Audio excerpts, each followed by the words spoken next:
the opportunity for us as developers to have broad, deep impact on all parts of society and all parts of economy has never been greater. AI is everywhere.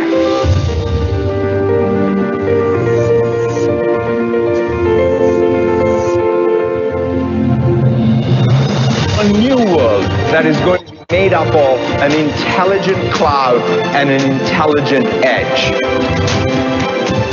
It's about celebrating what you can do with that technology to have broad impact. It's about empowering every developer.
Assalamu alaikum everyone. I'm your host Aiza Anwar, second year MBBS student and a part of Microsoft Student Partner 2.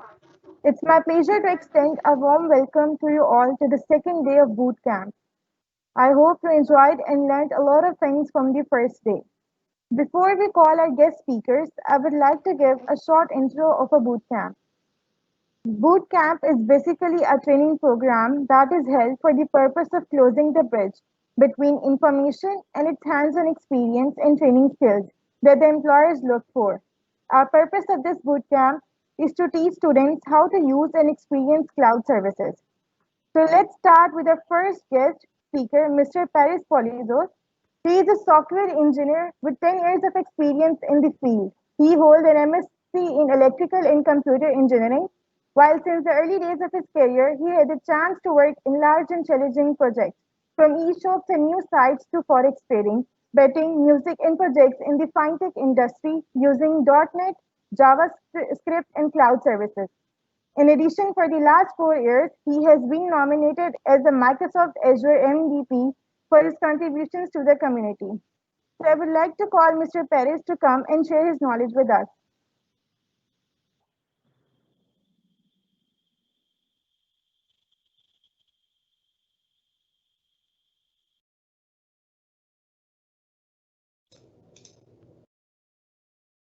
Hello everybody, can you hear me? Can you see my screen? Yes, sir. Yes, super. So I'm having some issues with the sound that comes to my headphones. So please the other host to help me on that. So I guess my sound sounds good. You can also see my screen. So let's get started. Hello everybody. Welcome to the second day of Azure Cloud Computing BootCamp, organized by the MSP community of the University of Lahore. Thank you all for the invitation. It's a pleasure to be here with you. Hope you are all safe from wherever you're watching us and enjoy the event so far. Great speakers, great content. Super nice to have it.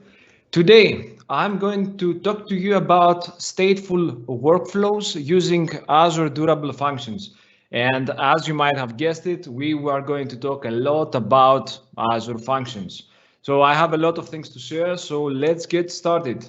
Who I am? My name is Paris Polizos. I come from Greece, but currently I live at Luxembourg, a small country at the center of Europe between France, Germany, and Belgium, where I work as a team lead at KPMG Luxembourg. I'm also a Microsoft Azure MVP for the last 5 years.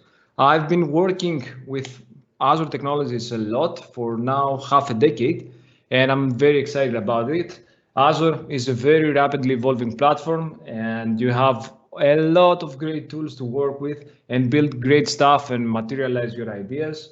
My blog is at peopleizos.com. I am also the founder of a Greek community called azurehis.gr. Whatever we're going to talk about today, you can find it at my page at github.com/peopleizos. So let's get started. What is the agenda for today? We are going to talk about how to write stateful workflows in a serverless compute environment using Azure Durable Functions. And in that phrase, there are a lot to digest. So let's split it. Initially, we'll start talking about what is a serverless compute environment and why we should care about it. And then gradually, we're going to move to Azure Functions, a service from Azure that allows us to run code in a serverless computer environment. And finally, at the second part of the talk, we're going to talk about how someone can create stateful workflows using durable functions and extension on Azure Functions. And we're going to talk a lot about orchestrators, activity functions, stateful entities, and all that in an Azure environment. So first things first, what is serverless? What is a serverless compute environment? In a few words, serverless means less servers and more code, but not less servers from usage perspective. There are still physical servers somewhere running your code, but you don't have to manage them or think about how to scale them. So we're talking about a clean separation between the code and its hosting environment. We're talking about an abstraction of servers. In serverless architectures, developers are able to write, deploy, and monitor code without worrying about the underlying infrastructures. And that's why we're talking about an abstraction of servers. The cloud provider is responsible to automatically provision, scale, and manage the infrastructure that is required to actually run what we have created. And usually in a serverless environment, you'll hear a lot about functions, which is the core unit of work there. And all those functions are being triggered based on some events. And that's why we're talking about an event-driven architecture. And based on those events and how many times our functions are being executed, we are being charged on that. So we're talking also about micro-billing. And based on the amount of events that we have to deal with, the cloud provider needs to scale our infrastructure to manage that, to cover that load. So we're talking also about instant scalability. So if you want to keep a phrase out of serverless compute environment, it's one thing that you need to have in mind. It's not that there are no servers, it's that you care about servers less. Someone else has to do that work for you. You only work on the actual logic that you want to implement. Next up, what is a functions programming model? In a serverless compute environment, functions are the unit of work, are like the core infrastructure that is needed in order to run your application. They should start, execute the logic that is implemented, and finish. So we're talking about a deterministic lifecycle.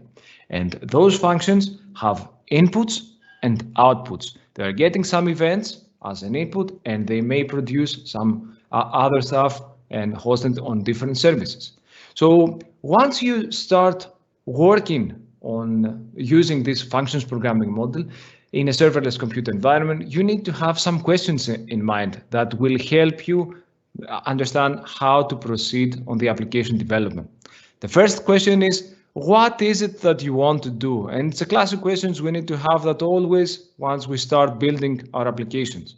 The second one is, what triggers the function? What is this event that will trigger the execution of our function?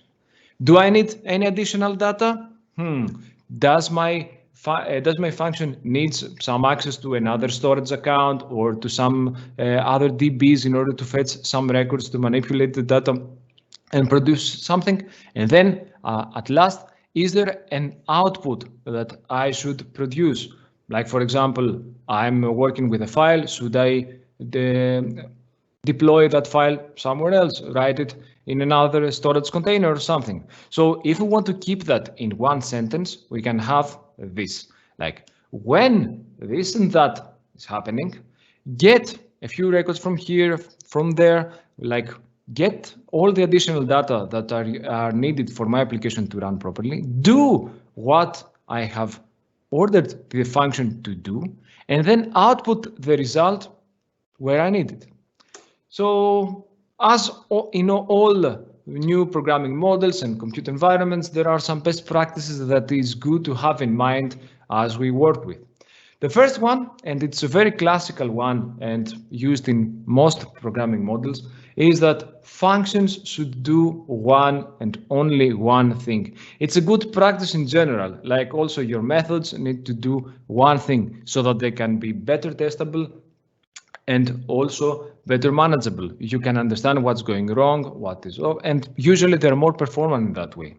The second best practice is that your code need to be idempotent.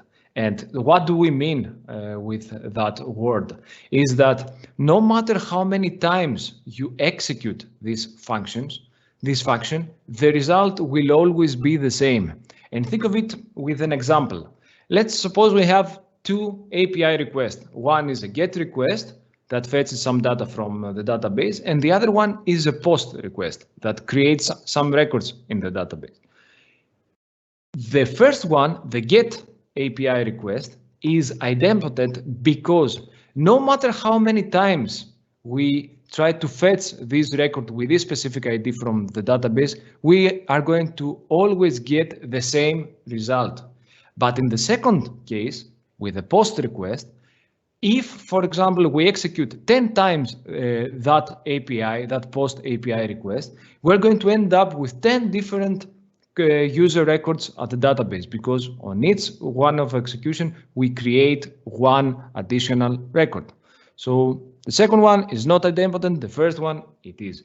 And the last practice is that your function should finish as quickly as possible, because you're getting charged based on the amount of data that are being transferred for your function to execute, and also the time that is needed for your function to be executed.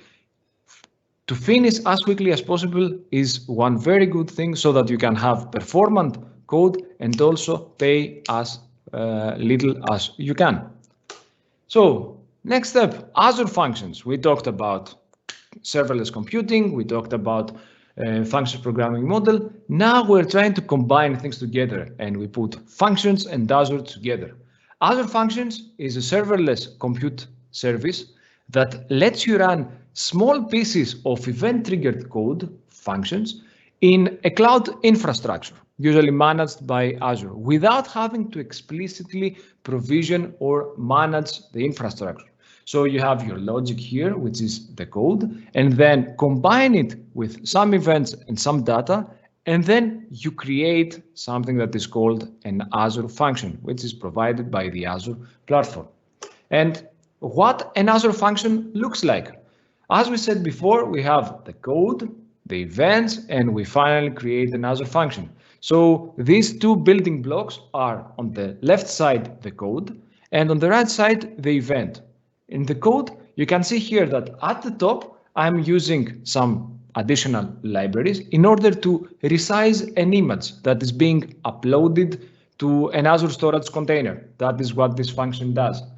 I have here this function, public static void run. The stream is the trigger, like the file that is being uploaded to Azure storage container. I can extract the name out of it and create an output file, which is called output blob, that based on the instructions that I will provide to my library, it will create a new file and push it to the images resized container in Azure Storage.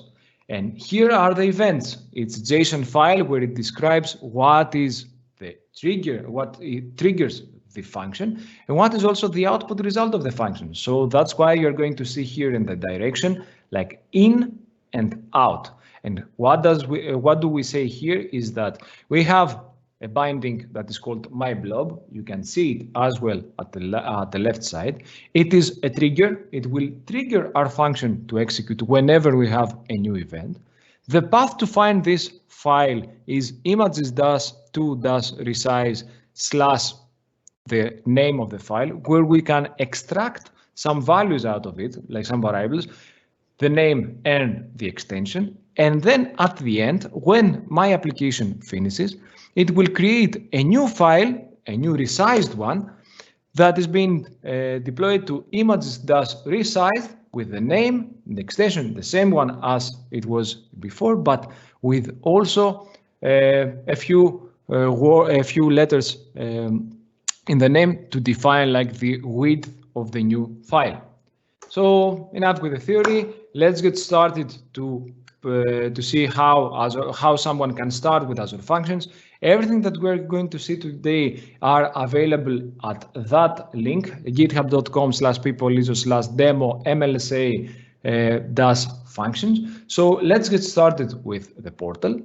And the first thing that you're going to notice here is that you can go to a certain dashboard that you can create in order to have all the functions and all the services aggregated at some place, or you can have this more typical one, the home page of the portal.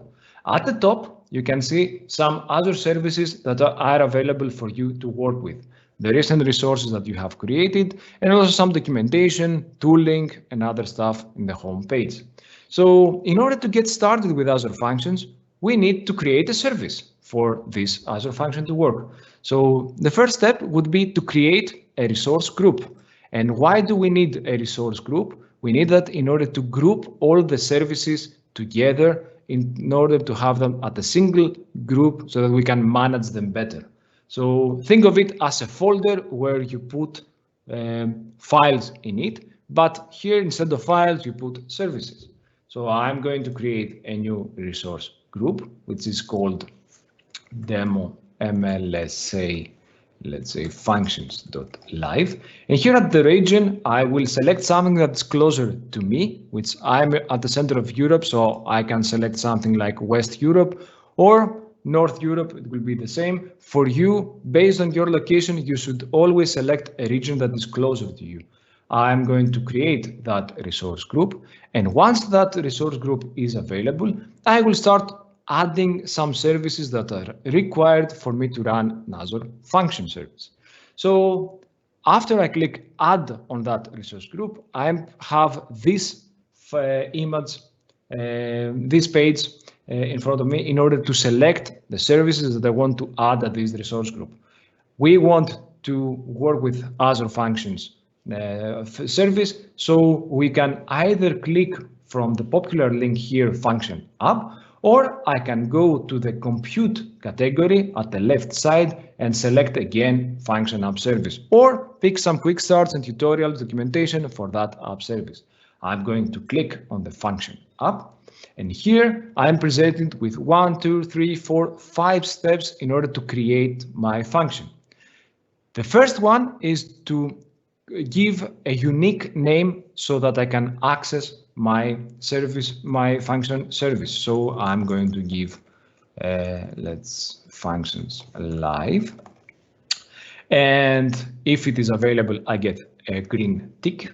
And here I can select how I'm going to publish my code to that service. I can do that through Docker container, where I put everything in a Docker container and push it to that service, or I can deploy that as a code.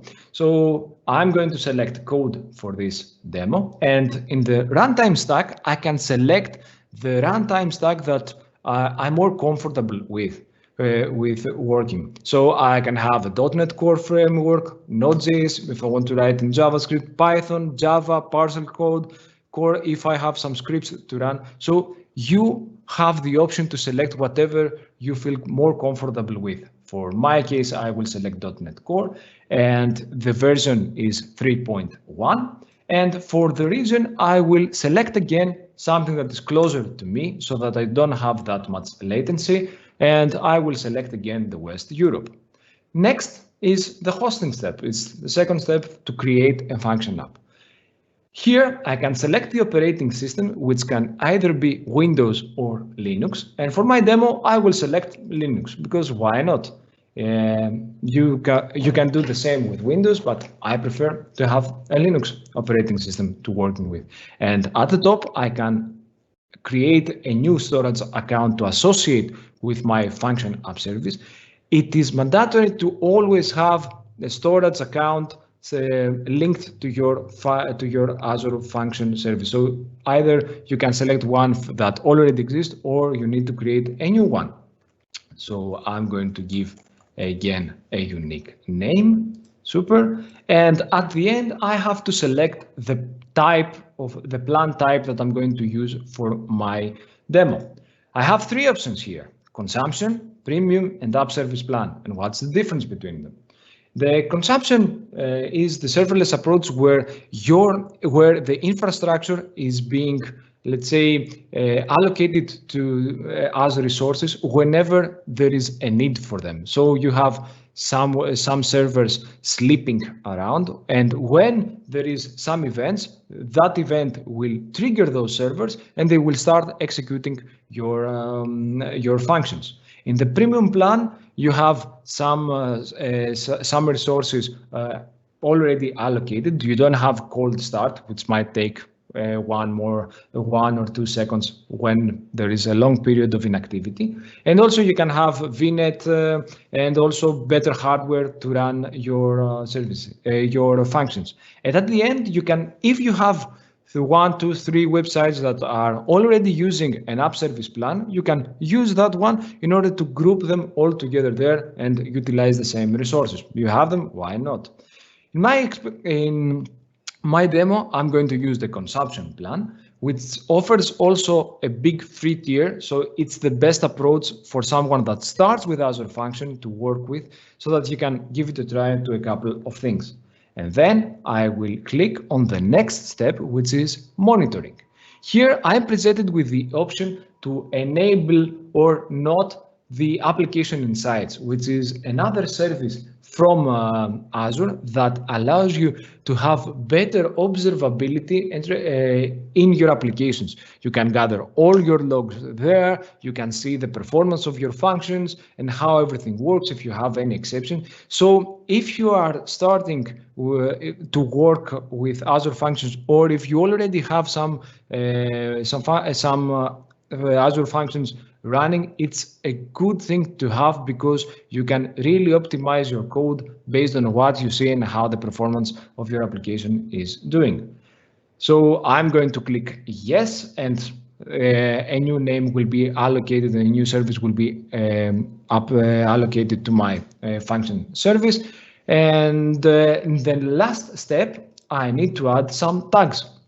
It's not mandatory, it's not that I need, but it's a good practice to put tags on services that I'm going to use in order to have to better manage them. So I can select like the key value pairs like environment with the value of demo, and also the purpose of this service is to have a demo for the Microsoft Learn Student Ambassadors program.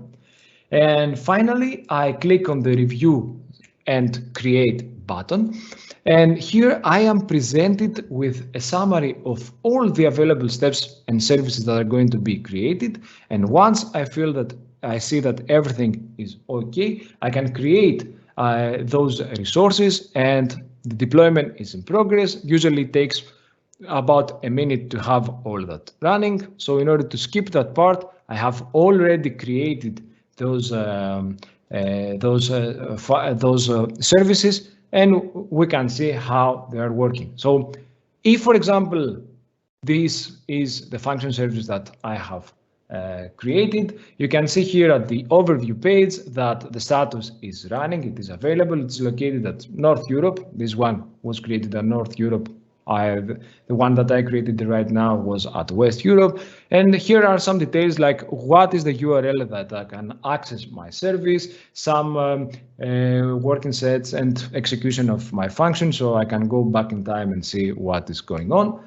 And here I'm going to be represented with all the available functions that I have created, some keys that can be used in order to access the functions if I have set it that the functions are not public, but they require a key so that I can access them, and a lot of other settings and details that are out of the scope. So for me, I would like to show you like how it looks like to develop Azure functions so that you can have a better understanding of what is going on.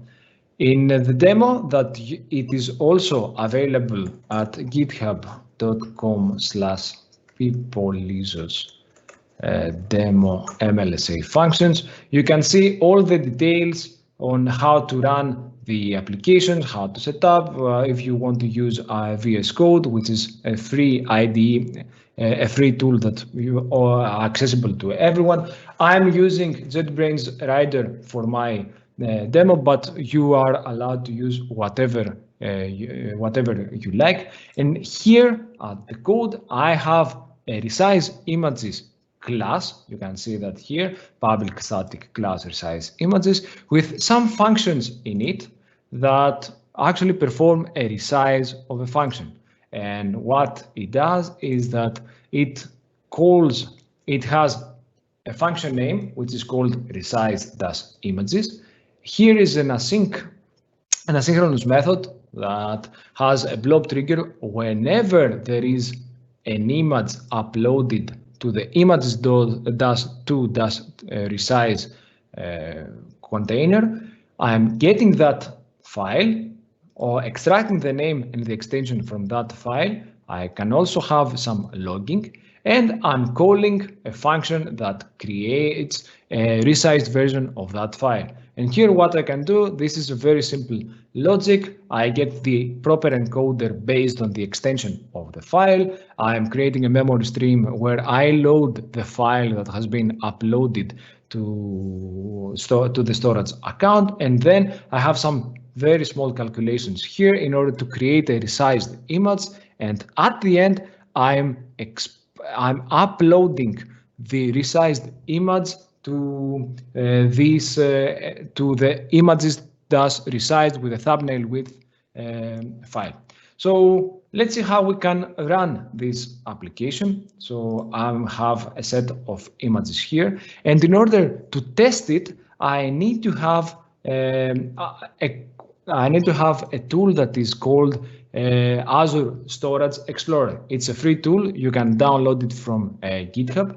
And here I have the option to connect locally using the Azure Storage Emulator, which is something, an application that you can find Storage Emulator and run and start in order to test your application locally as it would be if it would run on Azure. And here I see that I have some storage account I'm going to get from the blob containers at the emulator, and I have the images to resize and the images resize folder. So I'm going to delete everything here and also from that folder. They have been, I guess, let me delete that as well. Okay, super, so they're empty, and I want to see how it works if I have an application, a function app locally on my development machine. What I'm going to do is that I'm going to run my application here. Oops, that was the other demo, so I need to start the proper demo, which is the images resized, and you can see here at the output, like the function runtime is going to start, and here is another HTTP call that I have here as a demo, and here is the functions that I'm going to use, the resize images, the does 400, 600, and where I should use it. And once I will upload those files to Azure storage, as they will start here being uploaded. Once those files are being uploaded, you see here that are still trying to upload it. You will see that my function executes in the background. It gets all the names of the files. They do that in parallel, and in the images resize folder, you can see that now I have a file name, an image resized based on the instructions that I gave to my program. It didn't load properly, probably because we're demoing it at the moment. So okay, now you can see it. So it's a resized image with the 400 pixels width. And this is it. You can then publish it to Azure Storage and move on. In the second part, and you can see how easy it is to do that. In the second part of the demo, we're going to talk about stateful workflows. We talked about the Azure Functions. You have now a slight idea of what is going on with Azure Functions. So in the next part, we're going to talk about Azure Durable Functions and also stateful workflows. Let me see if I can remove the top here. So a stateful workflow, what is it? Is that if you have a lot of actions to be executed and coordinated somehow, you need to have some kind of memory in that workflow so that it can run and execute in steps. And that is a stateful workflow.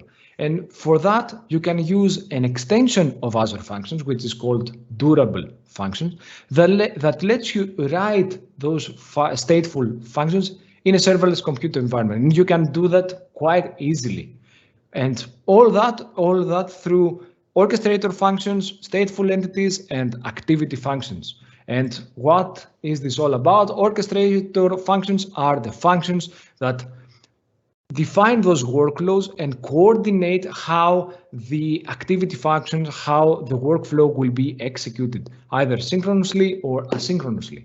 Activity functions are the basic unit of work in a durable function orchestration, and these are the functions that actually perform the tasks that you need to do. Stateful entities and entity functions are some tools that define operations in order to read and update small pieces of state so that it can help you during that workflow. Think of it as in an orchestra. You have the orchestrator that manages all the musical instrument players. So each one of them do its task, but the orchestrator can manage all of them in order to produce a music piece. So think of it in that way. And there are a lot of cases where Azure Durable Functions can prove very helpful. So the first one would be like function chaining, where you have a sequence of functions and they are executed in a specific order, and the output of one function is applied as an input of another function. You can do that as well with plain Azure Functions, but it's a little bit more complicated than what you see here. You will have a function name which is called chaining. We have the function, the asynchronous function, which plays the role of orchestrator. We provide the orchestration context, and look how simple it is. We have those activity functions. It's F1, F2, F3, F4, and the input of each activity goes, the output of its activity function goes as an input to the next one. And then at the end, you have the final result. You can put it all of them in a try catch exception, and then you can handle almost anything that might go wrong. And it is very simple, that approach. In the second part, we have something like fan in, fan out, like you want to execute multiple functions in parallel and then wait for all the functions to finish.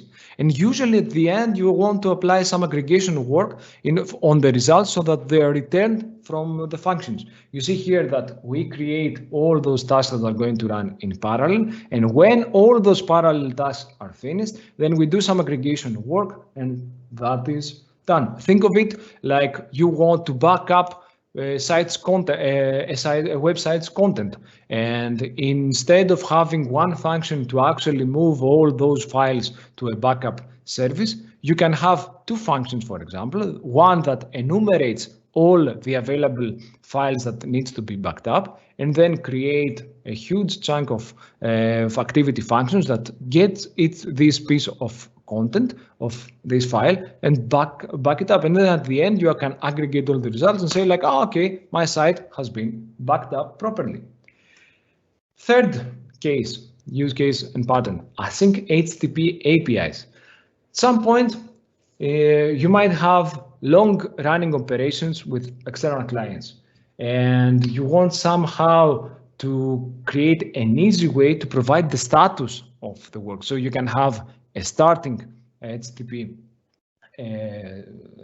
API call, move the execution to the activity function that actually performs the long running task, and provide also a status endpoint so that the user can ask and request in order to get the status of the process. And you can see here that you create an instance ID for the new async operation, and you simply write starter create check status response, so everything is available there with 3 commands.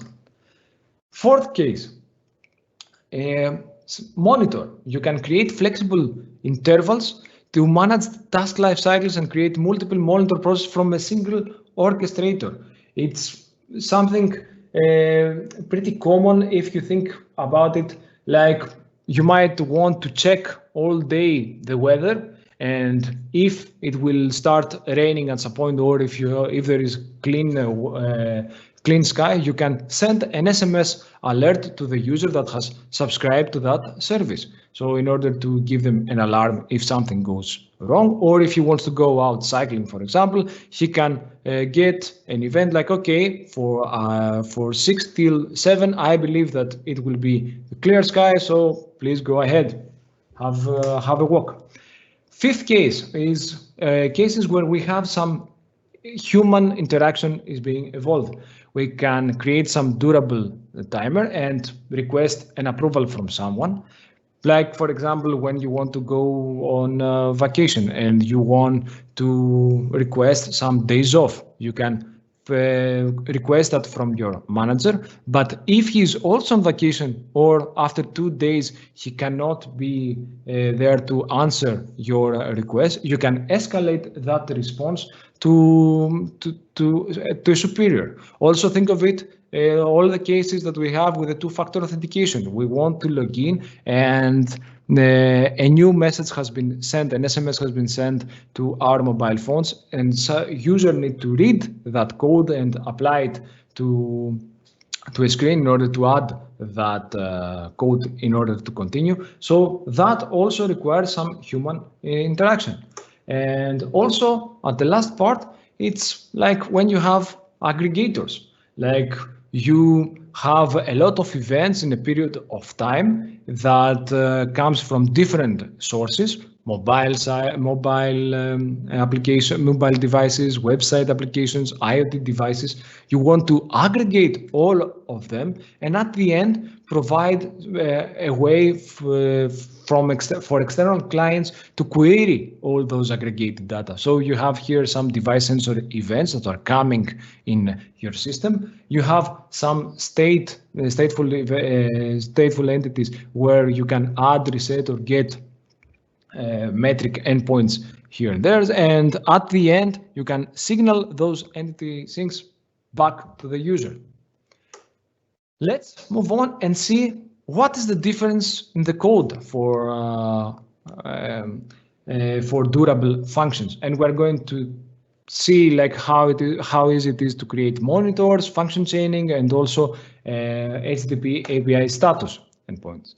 So in the portal, we don't have to do anything differently. It's just to enable the usage of Azure storage, of Azure durable functions.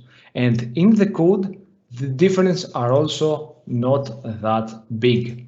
If you have a look here at the chaining function, what we're going to do is that still The same principles are there. We might use different decorators in order to access our function. So I'm going to stop the previous example and have a look at the new one. So here you can see that we have a function name which is chaining hello, which is the orchestrator that creates a function chain, wants to coordinate a series of execution of activity functions. Like we have some very simple functions here that say hello based on the input.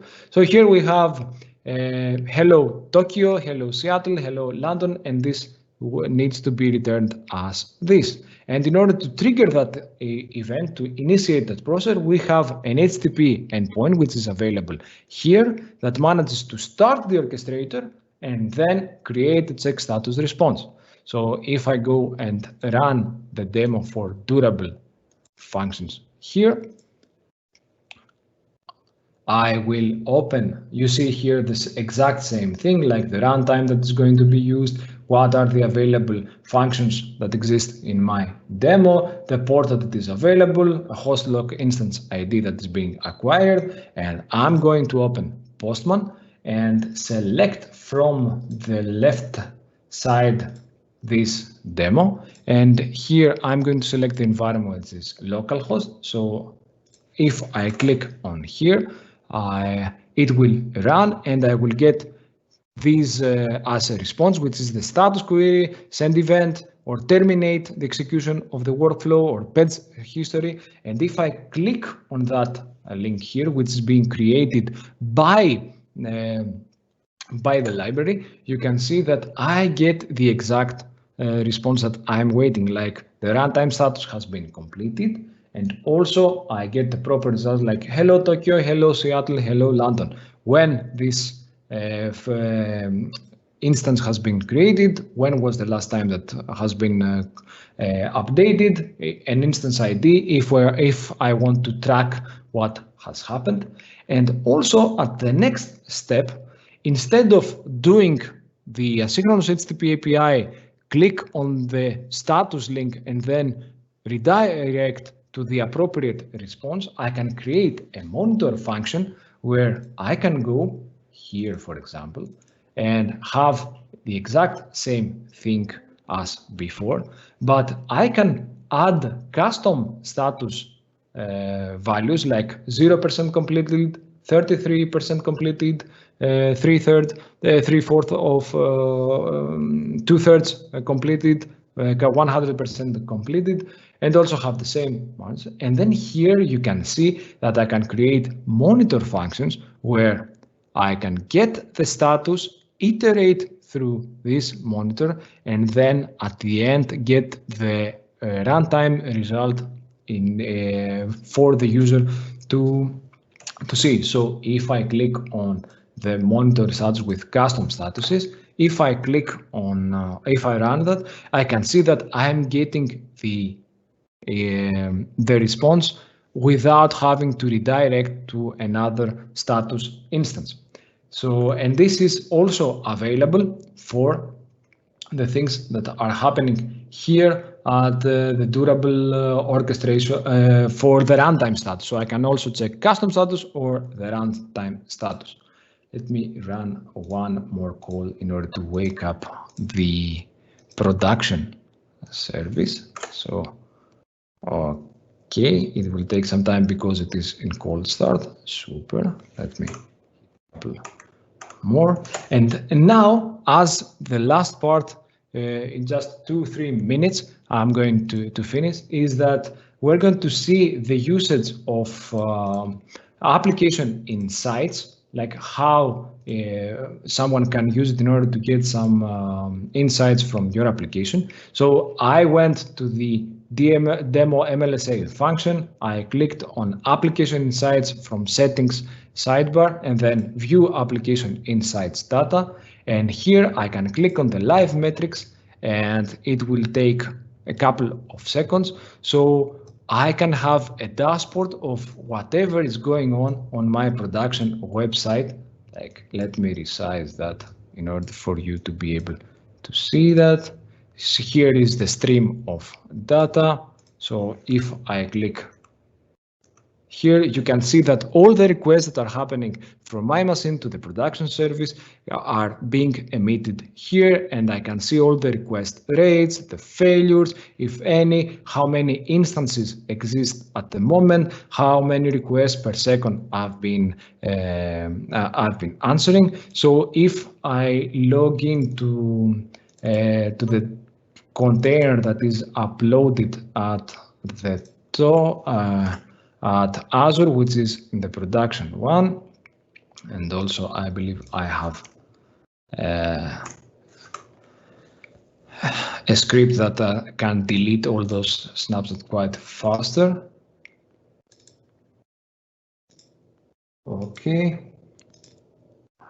one more thing here. If, for example, now I'm going to upload all those images to the images to resize container, you will see that it will start executing multiple functions. And if I share here, all the functions will be up, all the images will be resized. And here, you see here how it starts, executes. So you can have a very good overview of what is going on in your system so that you can optimize the parts that needs to be updated. And also you can have an application map on the connections and all those things. So if there are any questions, please let me know. How to get the return value from a durable function? You mean by Azure function, are Azure functions secure? And the third question is why Azure functions need storage account? Okay, let me start from the second one. If are Azure functions secure? It depends on why you're asking that. Everything is stored like with the HTTPS, and also if you want, you can have your Azure functions available at publicly, or you can specify like who can access those files. You can put that through an Azure application gateway in order to move the flow from one side to the other. You can have keys on that. So I believe they're quite secure. I don't know what else you might. What else would you like to know about the security for Azure functions? I believe you're talking about if they are exposed to the public or not. You can have the options to secure them based on Active Directory or through keys or whatever. So, for example, for this function here, in order to execute, I need to pass a code, which is something like this. I don't know if I covered you, but ping me after the event to further discuss it. The third question is why Azure functions need storage account. If you have a look here, everything that is going on in an Azure storage account are being captured as historical events in Azure table storage.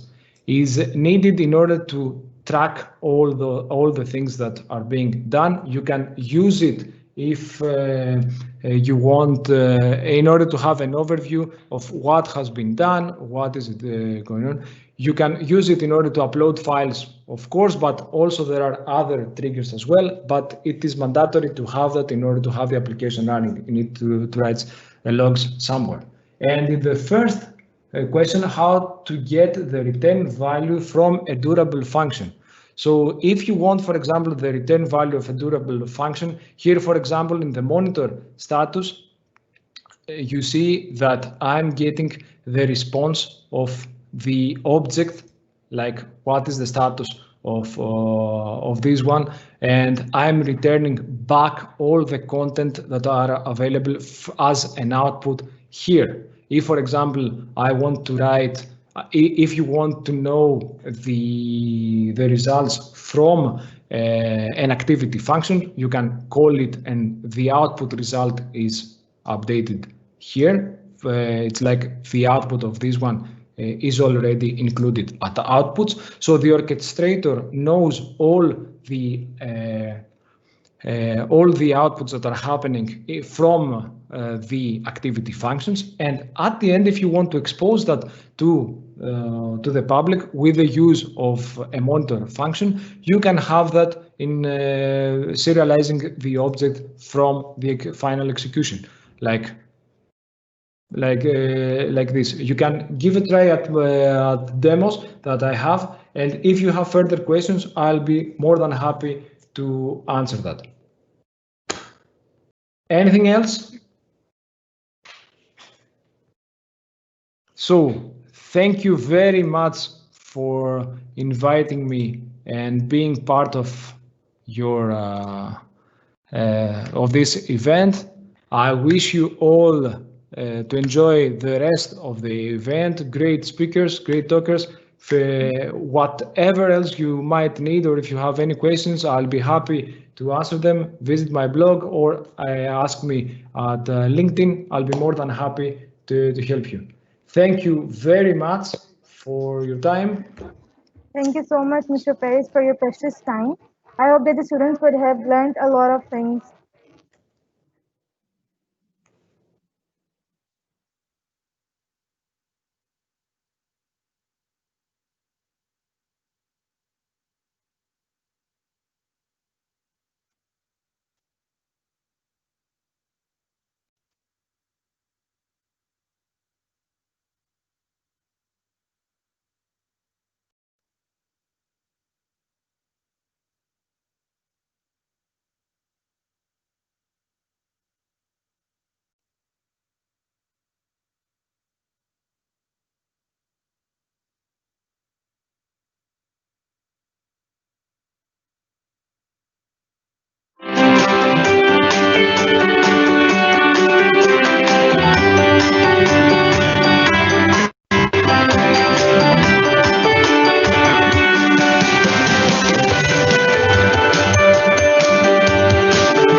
Now it would be my pleasure to introduce our second guest speaker, Mr. James Ernst. He is a specialization student in video game production at the University of Ernst. He is executive assistant to CEO in Elastic IoT Solutions. His specialization in network and data communication, MVP in Windows development in 2016, MVP in developer technologies in Microsoft Azure in 2018. I would be pleased that Mr. Jain, you share your knowledge with us.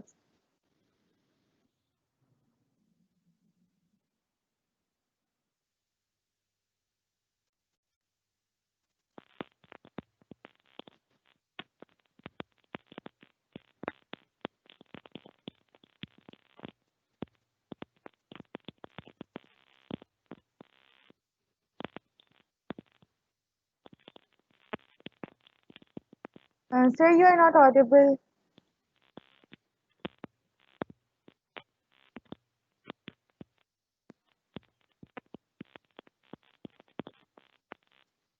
Okay, and now you can you hear me now? Yes, sir. Okay, thank you. I will start my speak, okay? Yes, Thank sir. you for your presentation. Okay, I will move this screen for here. I will close this window, close this window, close this windows.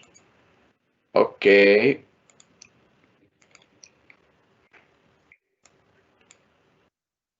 Please wait a moment. I'm starting now.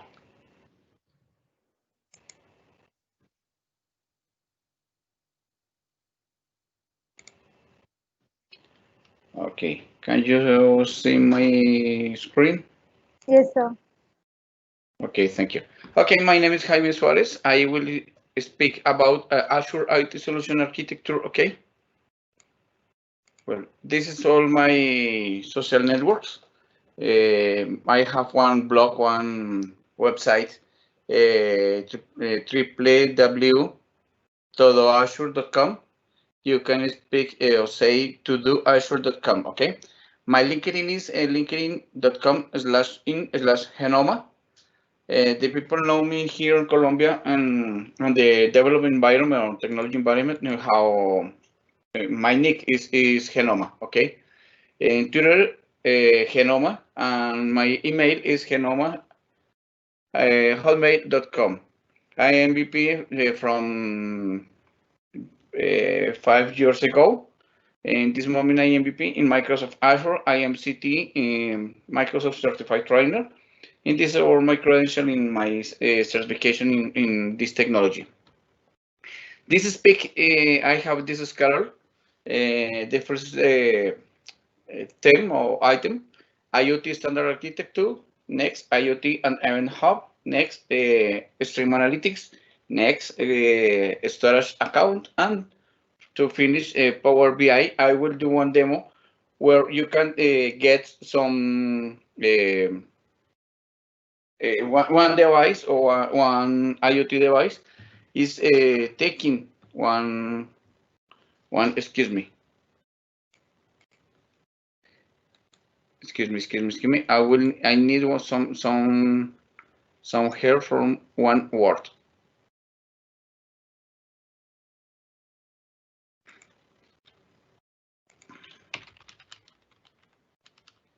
Okay. Yes, one device is taking one measure.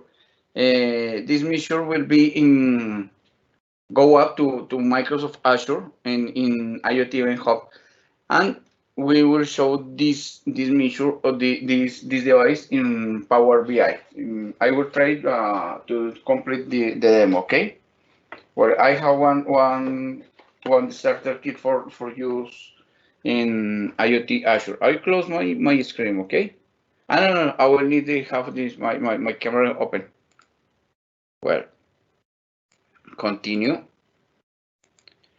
Well, Microsoft Azure have two services to use in three services to use in IoT solutions.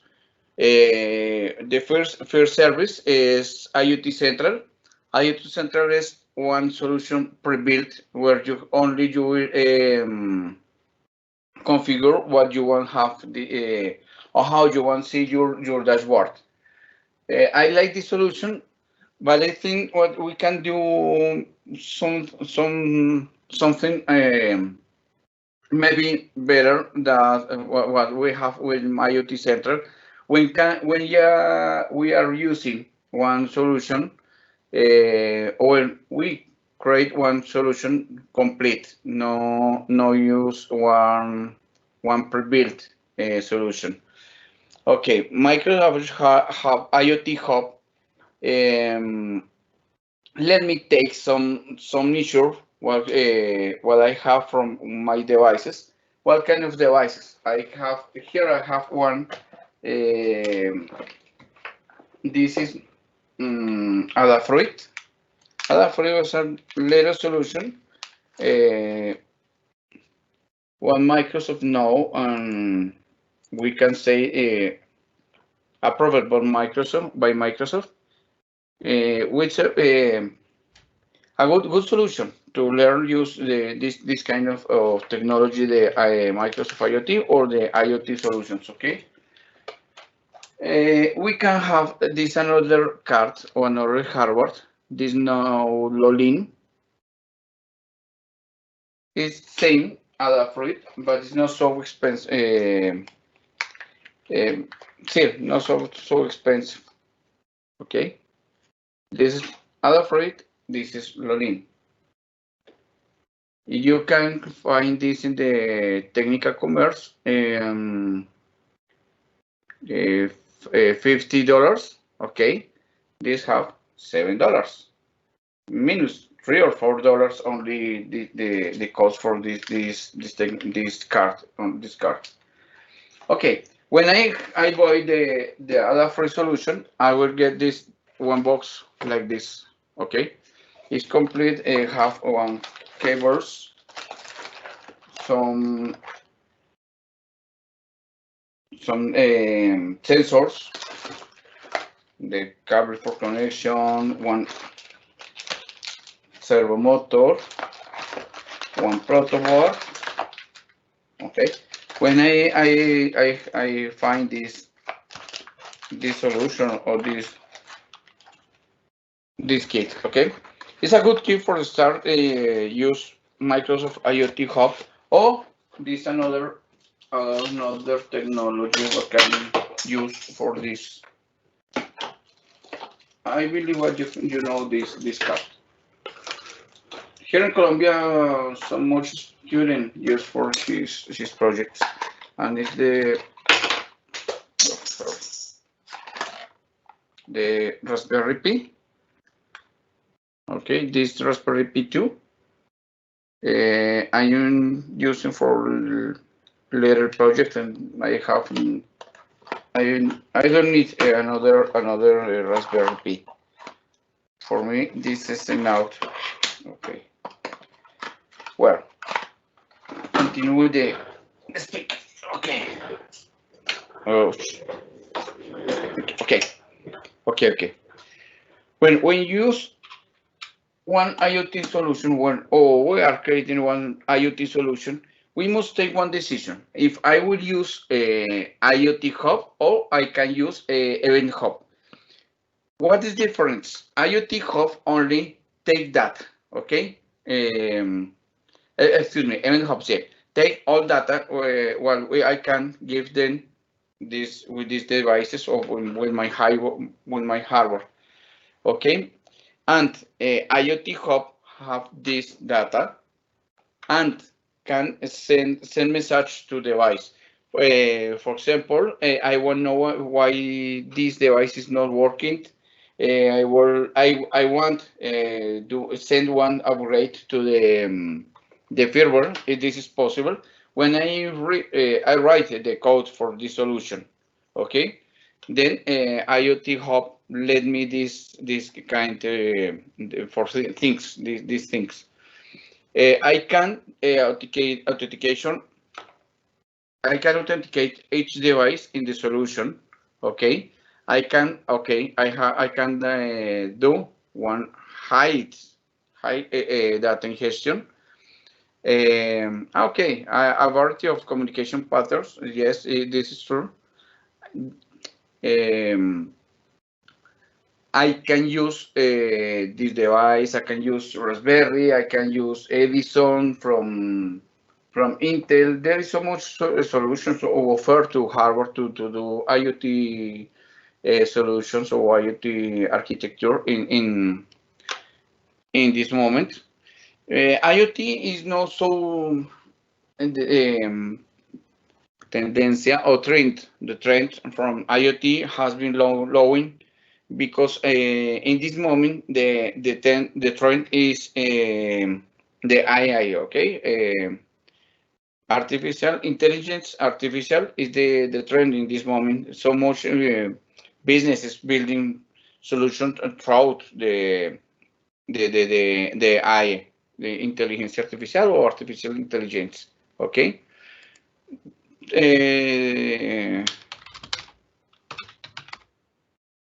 Okay, excuse me, my screen is crazy. Wait. Okay. However, we are using this technology to get the data to be posteriorly will be analyzed in one artificial intelligence solutions.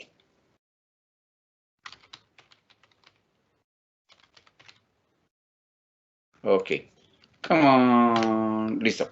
Well, this is the standard architecture for one IoT solution.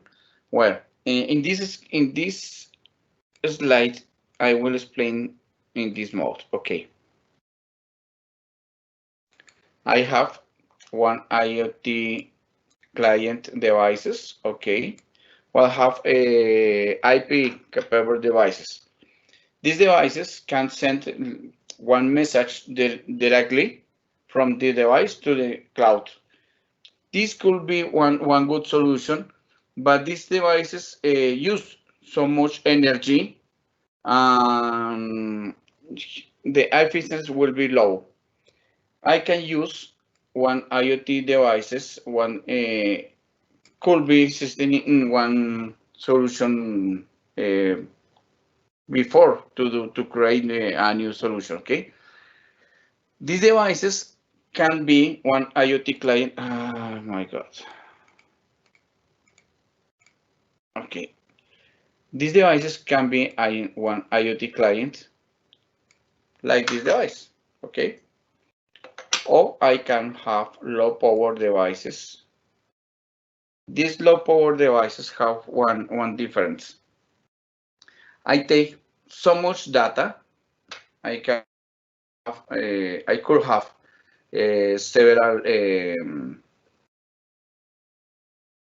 models to do sense or to have one measure for environment or yeah, in one environment or I don't know, maybe one machine what I want have one measure how it is working or inclusively one motocicleta, motorcycle, one car, one vehicle. I want to have the measure, the temperature, humidity. I want know works in this moment, and I can use the GPS, and I want to send this data to Microsoft Azure. Okay, there is two forms. One, have or use this architecture, okay, or this mode, and another mode is have the solution in this form. I have so much data here, so much data here, and I will give this data here in one IoT gateway. This IoT gateway can be one hardware device, one do all it has for data, store the data locally. Here, I will store here the data, and when I have one data, what is one factor.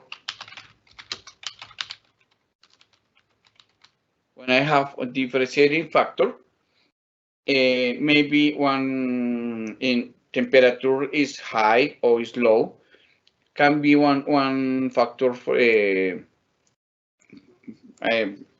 what indicated to me what I must send this data. Well, and then I send the data here to IoT Hub. In one architecture standard, one standard architecture, I will have this solution here or these services, the Cloud Gateway. Cloud Gateway can be, for me, is IoT, the IoT Hub. See the next slide. Okay, I have this IoT Hub. In my IoT Hub, I will receive this data from IoT capable node IoT devices, and I will get data. Look this, okay. I will use the one Cloud Protocol Gateway, okay, or I will get this gateway from IoT client, okay. In this moment, I am using from this architecture diagram, I am using this mode. Okay. I have data here. I will send to Cloud Gateway, okay, and the Cloud Gateway is the IoT Hub. Well, what happened when I have so much data here? Simply, I must decide what I want to do with this information or with this data. IoT Hub have levels, returns politics. I can store the data from 2 or 3 days, and after will be deleted, and then I must decide what I want to this data. Maybe I want do one for this use for these services. In my solution, I will use this, okay, and I will use this another services, okay. This is another services one for my solution is no in this moment I won't use it for my demo, okay. Okay, in my demo, I have one Raspberry simulator. My simulator generates telemetry in every 2 seconds to send and send data to Microsoft Azure IoT Hub. Okay, let me see you. In this moment, I have my demo running in this moment. Well, this IoT Hub, I create this service 1 hour maybe ago. But how I create this solution? Okay, I will create one IoT Hub. In the marketplace, there's several offer, but I want to use IoT Hub from Microsoft. I do create. I will select one subscription. I have 3, 4 subscriptions, but I use this subscription Visual Studio Enterprise.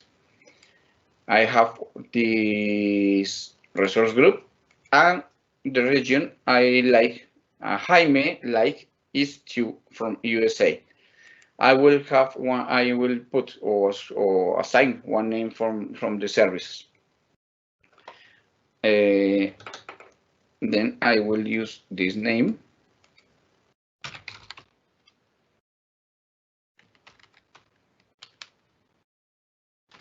Okay.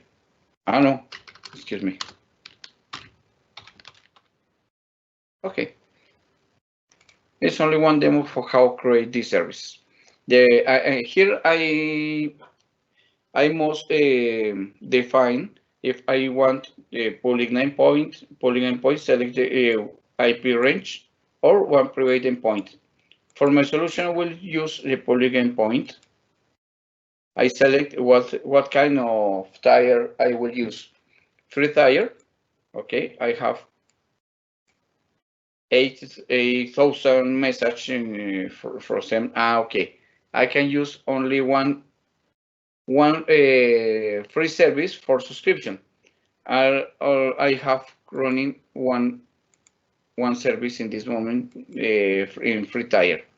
Okay, this is the process to create the services. In this moment, I have the services. When I finish to deploy the service, I can go to resource and I will see this screen. Okay, I have some device sending information. this device is one Raspberry. Excuse me. Are you seeing my screen?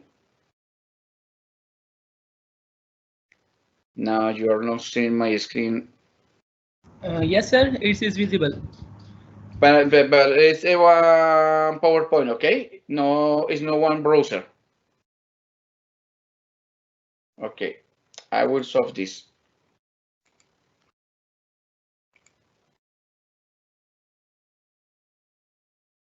Okay, I'm sharing all the screen, not only one presentation. Okay. Okay, start again. This one Raspberry simulator. I will send the link for the chat. In this mode, you can use this. Okay, list. You can use the simulator. Okay, when you load for first time the simulator, this line is have one indication where you will use the IoT string. Okay. Well, this string I will have in. Oh, it's here in the services. I will create again the IoT services. This is very simple. I am here resource group. Can create one resource group, or I can use my one resource group while existing this moment. I will use this bootcamp IoT. I will add one IoT hub. Okay. Okay, and Microsoft Azure will show me this service. However, I can IoT, and I will get the marketplace screen. Here, I will select IoT Hub. Okay. I do click in Create. I select my subscription. I select my resource group. I select one region. My favorite region is the East 2 from USA. I will have one name from hub, bootcamp IoT Hub 2022. Okay. Next working. I was saying one moment ago, in this site, I can select how will I have my connectivity or my network connectivity. I could have one public endpoint with selected IP range, or private endpoint. I will use the public, okay, the size and scale, and here I can select what kind of service or the size for my service. The standard type can this quantity from message per day. With free tier, I have 8,000 message. There is one condition. I can use only one free service for subscription. Okay. In my case, on this moment, I using one IoT hub in free tier. Okay, I will only for this demo. I will basic next tag. In the tag, well, this one for administration. This must be basis for administration in Azure. Okay. Well, and I will do create. When the service is create, okay, and now yes, you said your deployment is succeed. I go to the resource, and I have this screen. You can see in here the number of message users. I have one measure because I have data from here. Okay. This demo is sending message each 1 or 2 seconds. Okay. See, here we can see I have message with one interval from 1 second. Okay. In this line, I can change this quantity or this interval. I can change this interval. Well, and now we can continue. Now we are creating the devices. Okay, and now I go to Explorers and select IoT devices. In IoT devices, I will create a new device. I have one running in this screen, but I will create a new. Just create new device, and I will call device 2. Yeah, 2, simply, and save. This primary key and secondary key will generate by Microsoft Azure. I have one device 1, and you will have device 2. I will click refresh and device 2. However, I will delete this device because I will use device 1. In device 1, I will have this primary key, secondary key, primary string connection. I will use this primary string connection. Okay, this string connection.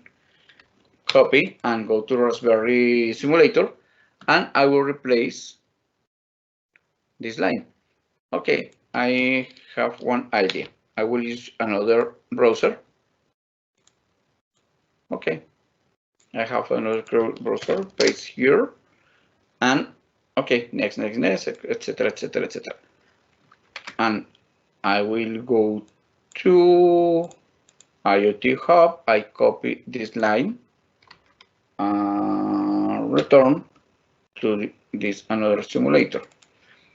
Okay, I will paste here where say your IoT Hub device connection string. I will paste this here, and I want to change the device name. Okay, device ID Raspberry Pi web client.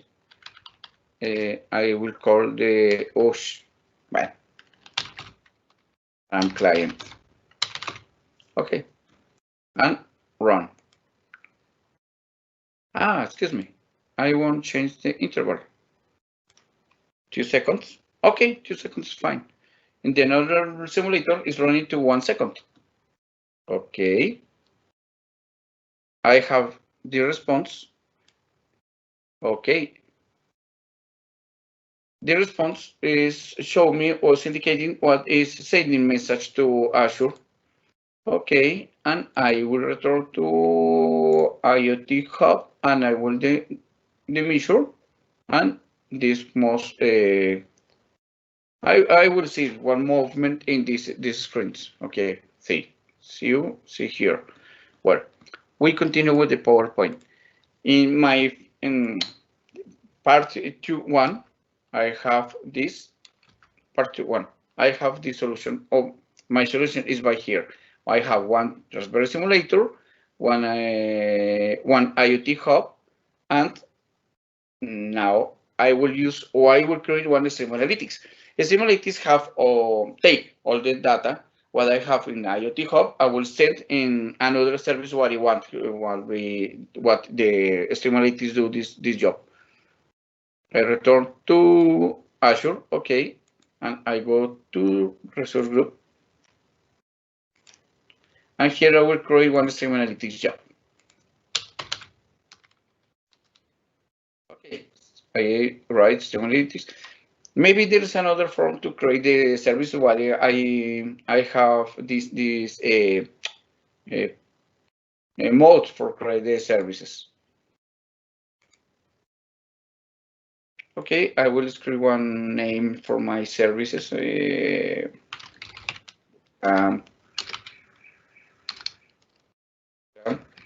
Stream Analytics job. Okay.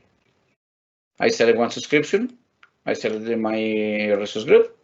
I select the location or region. Okay.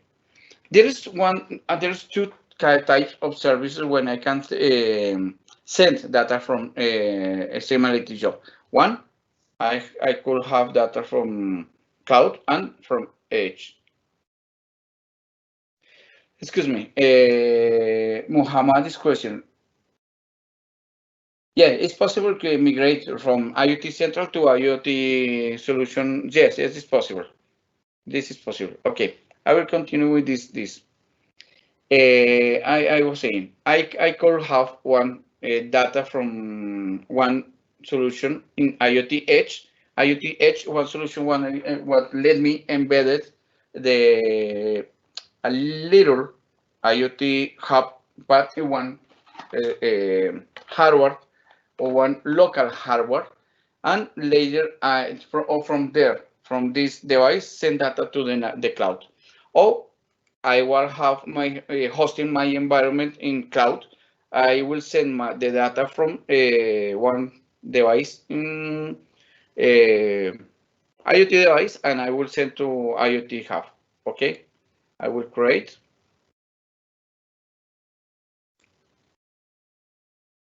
It's ready. Wait one moment.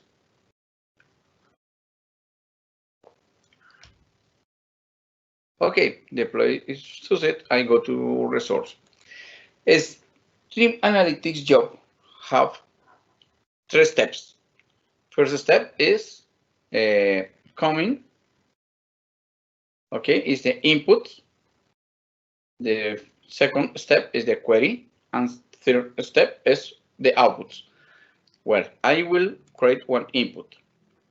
In my inputs, I will select from where is the data what I can use in my analytics job. IoT Hub, okay. I will write one name. Input.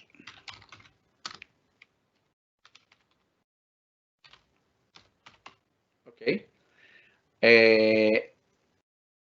I can provide manually this configuration or simply select IoT from my subscription. In this case, I have one IoT in this subscription, only I must select, okay? I have one partition key, but it's no mandatory data. Save, okay. When this input is created, Stability job do one test. In this moment, is doing this test, okay? Yes, the connection is fine, is working. Okay. The outputs. I must select what I want with my data. Estimate have the data and where will put this data. Then I must go to forward me with my demo. What I want, the data come from Raspberry. I send data to IoT Hub. Analytics must decide if want what I want do with the data.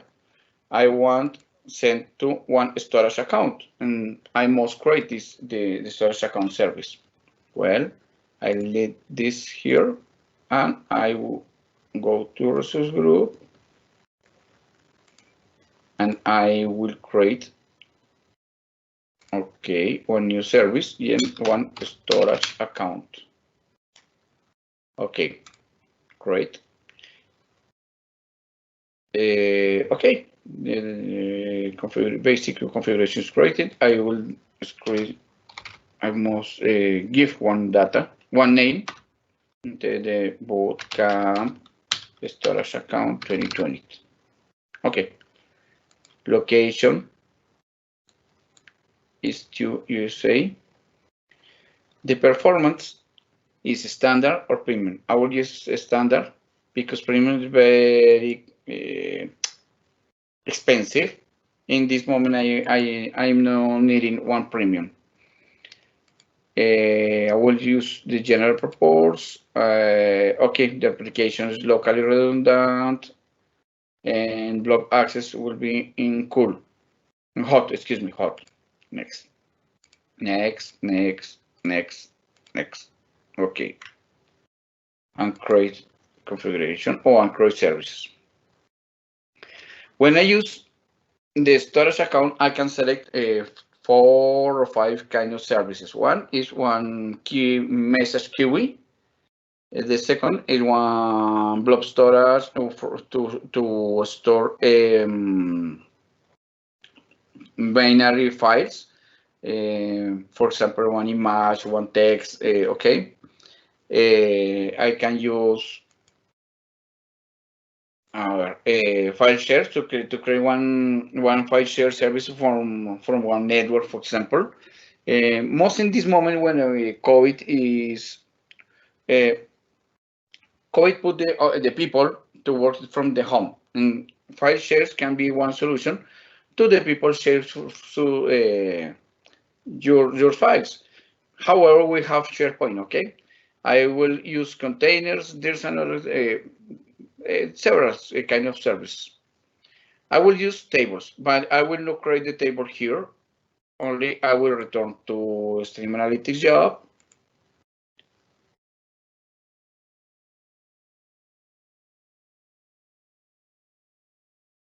Okay, we have another question. Let me one moment, please. Output, and now I will create one output. I want send one table storage. Lo voy a llamar.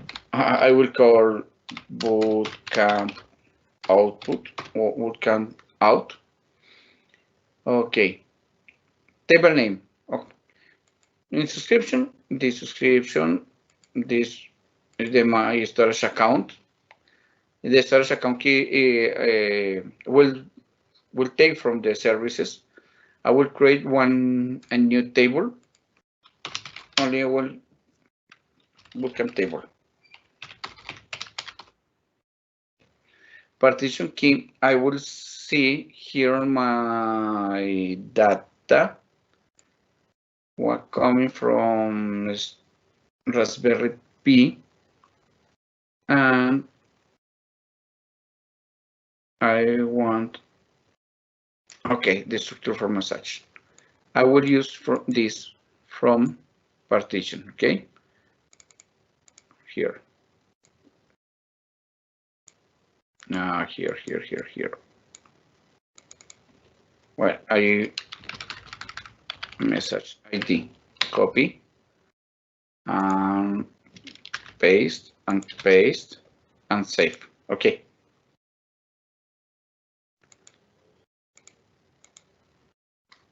Okay, it's creating the output. Yes, okay, successful connection, successful working the output. Okay, and now I will edit the query. I will select all data into, okay, into I select where I want send my data. You can see down the data from has been receiving from the Raspberry Pi simulator. Okay. I have maybe a no good idea. I will stop here and I will change the name from device. Raspberry Pi simulator. I will write Raspberry Pi H. Stop. Okay.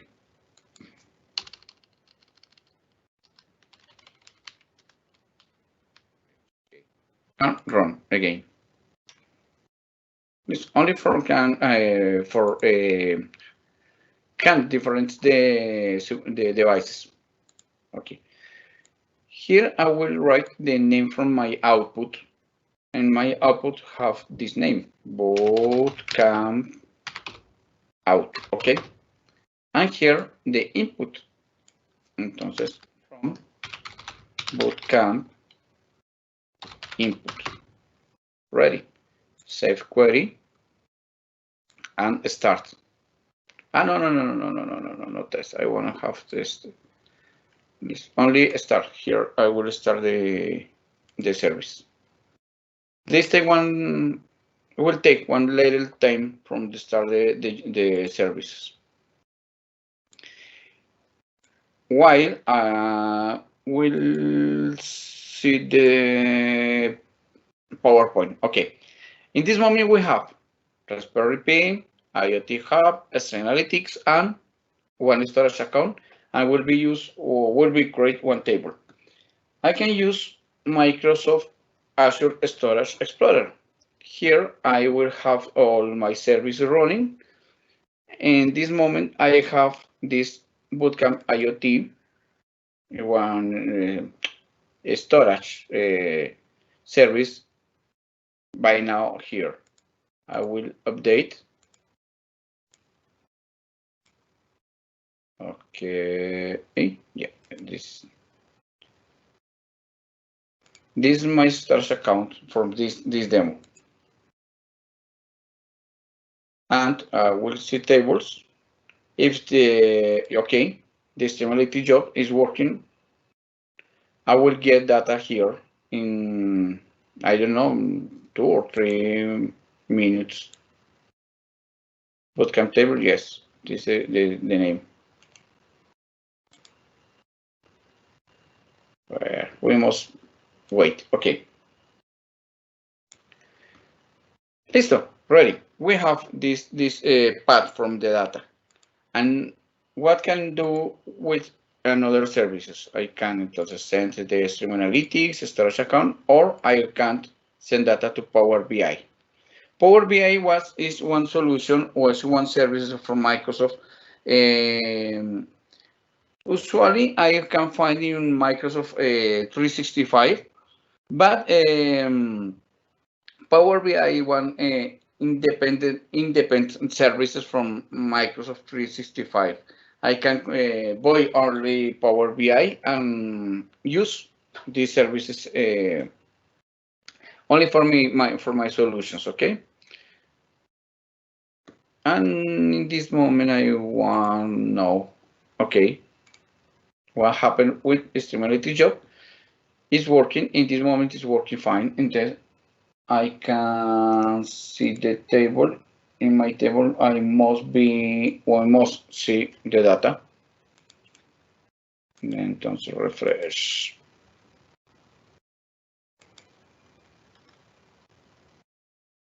Okay.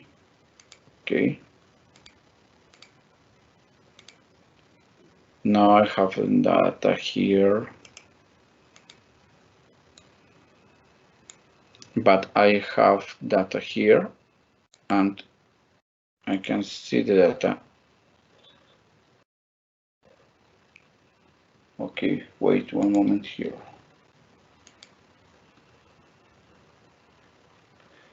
Wait. I want to see the table working. You finish the time or not? Okay, refresh.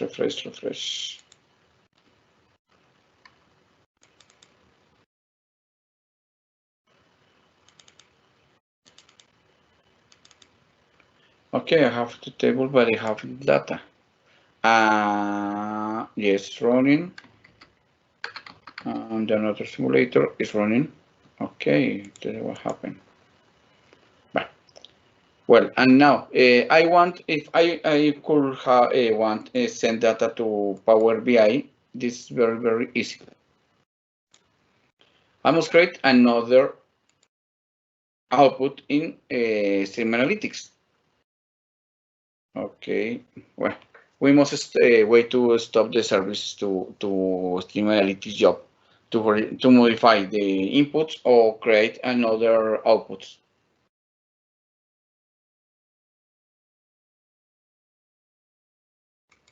Please stop. Okay, well, I will go to, okay, thank you. Yeah, okay, I will go to outputs and I will create another out. I will add Power BI, authorize, and here only I connect with my Power BI services. In this moment is this, no. Maybe. No, it's not. No, it's in this account. Is J. Suarez. No. This is my account, LastTech. Okay, list ready. I will do one name. I will put one name to output alias. Entonces, and then Power BI out. I select one workspace in Power BI. I will use this speaker. Dataset name test. The name will be BootCamp IoT. The table name only table IoT. Okay, manage identity and save. Okay, user token. The token, yes. It's testing the output. Okay, and I will edit the query. In here, I will select this, copy, paste, and I will change this out. I will write the new out. Okay, fine, and save query. And now start.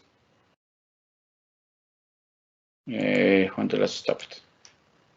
Excuse me, one. See what happened with my storage account. My storage, Azure Storage Explorer. Subscription, okay.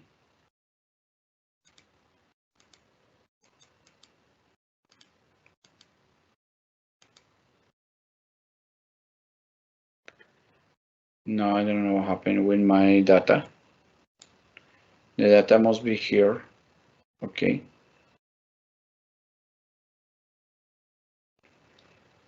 Well, when this work, I will send one hands-on lab explaining all this process to. With the idea, you do this process and create your service, and you can do this process while I am showing to you. Okay. I would like if you have one question. In my demo, what I use one simulator, Raspberry simulator. I use one Streamalytics. After use One Iot Hub, I use one storage account. Here I create one table, and later I use Power BI. If I go to Power BI, let me one moment. I will go to Power BI because this is important. When you can see the data when arrive to Power BI. Okay.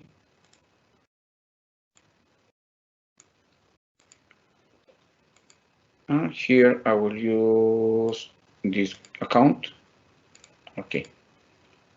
I will go to Power BI and I will search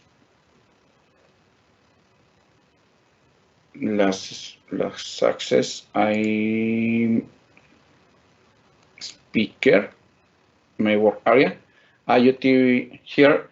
This is the data set from our demo. What use the demo? What I use in this moment. Here I can create one data flow. I can create an application. I can create one dashboard from IoT. Excuse me, from Power BI. And new one. Nope. Excuse me. I will create one. Maybe the data streaming. No. I don't remember. Give me one minute.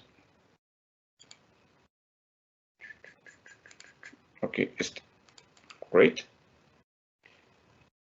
Yeah, I can see the devices. Yeah, I can see the event. Okay, I can see the event process. I can see the humidity. what I have in my Power BI simulator. Okay, the data is coming. I don't know what I can see in this table because the data, the demo is working, okay? Well, but I will finish in this moment because I have here in Colombia is the 7th a.m. And in this moment I go to the job, okay? I would like if you have any question, I will let my social network. Okay. And I would like you contact me to any question to know if you want or you like start to IoT, okay? I receive every people will send me one request, include in Facebook.com/Genoma. You can find me in this mode, okay? In Facebook. Okay, I will. Okay, in Twitter and in Facebook. I must say thank you for the invitation. And any more. Okay, thank you. I will see you later. I will be pending if I can help you in your labs from IoT. Okay. Okay. Bye. Thank you. Bye. Bye. Thank you so much, sir, for your precious time.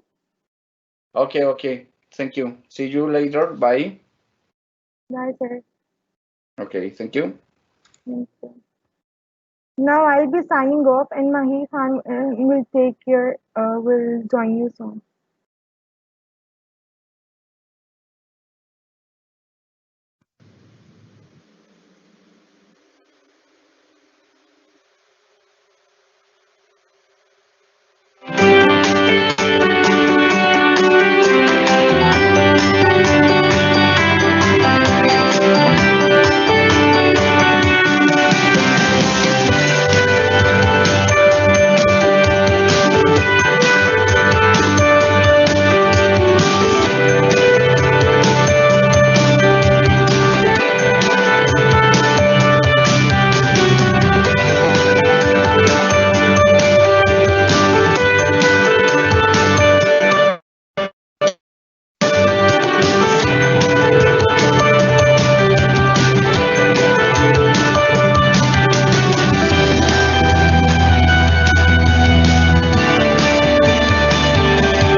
Thank you, Isa.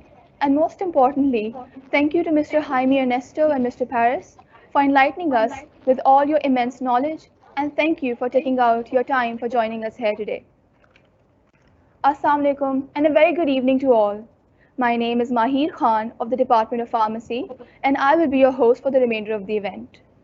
I would personally like to extend a warm welcome to everyone attending our day 2 of the bootcamp. Yesterday was day 1, and Alhamdulillah, it gives me great pleasure to see such a whopping response. So without any further ado, let us continue on with the event. Our third guest speaker for the evening, he is the Senior Cloud and Security Consultant at NetSol, and also working as a CS educator and speaker at National Cybersecurity Alliance, also known as the NCSA, Technical Solution Writer at LinkedIn. I welcome Mr. Syed Sabih Haider.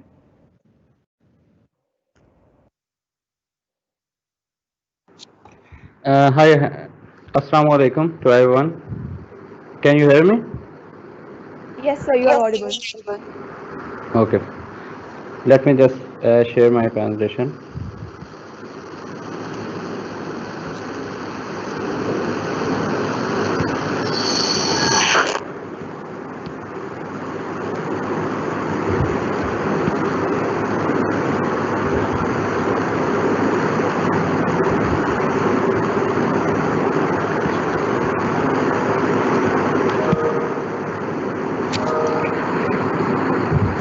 Okay, can you see my screen?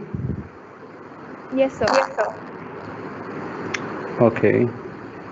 So should we start now? Yes, please. Okay. So everyone, Assalamu alaikum. I am Syed Sabih Haider, and let me just introduce myself firstly. I'm actively Microsoft certified trainer right now, and actually I'm delivering training to different technologies on behalf of Microsoft, to different clients and to different educational institutes. So I've been Microsoft certified trainer from last like 2014. So okay, and now I am independent cloud and cybersecurity consultant and CS educator at National Cybersecurity Alliance, and working with the different clients including telecom, banking, education sector right now, and have more than 10 years of experience in IT industry, like working with different IT companies in Pakistan and out of the Pakistan, like foreign companies and many more. Okay, let me just start the session today for the okay. On the screen you can see a diagram. So this is an old environment where your user and devices, application and data are sitting on premises. There were some firewalls, parameters where organization feel very safe. So where you go to office and access your data whatever you want to in a secure way. Then the time has changed from there to here. So now we are in an era of lot of data where with a lot of complexity. So here we have different cloud application where you can access and upload data from any device. There is no restriction here. So now you have to worry about the data. People are actually worried about the data. They are more concerned related to their data security. So information should have to be protected by itself where it travels, right? So this is a life cycle of sensitive file applications. So these are some major application where you can store your data, right? So first of all, the data is stored on wherever you want, and the second thing is sensitivity of data. Many people don't know what type of sensitivity right now in the organizations in their personal data. So now we can see that data is protected or based on policies, right? So here you can see that the data has created like in any other way, which is made for for share for someone, right? But all data are not the same. Some data needs to be protected because of its confidentialness, right? So you should identify it first, which data need to be protected. Once your data is identified, and then the next part is to be labeled that data, whether it is confidential or not confidential. So for this, make policies protect data from an unauthorized person. Now, if the data will travel from anywhere in the world, it will be protected and it will be opened by the authorized person only. So only you can monitor the data where user will have full access to see insights and also revoke the time from portal, right? So you can access the data wherever you want, but the only authorized person will access the data which they need to be. So here we have a concept of Microsoft Information Protection. Okay, that's actually we call is Microsoft Azure Information Protection because it's one of the part of the Azure services. So what actually is Azure Information Protection? EIP, we call it EIP. EIP is actually a cloud-based solution that enables organizations to classify and protect data and emails by applying and labels. So label can be applied like you will understand properly if when I will do the demo, right? So there are there are three type of actually labels available in the Azure Information Protection where you can protect your data.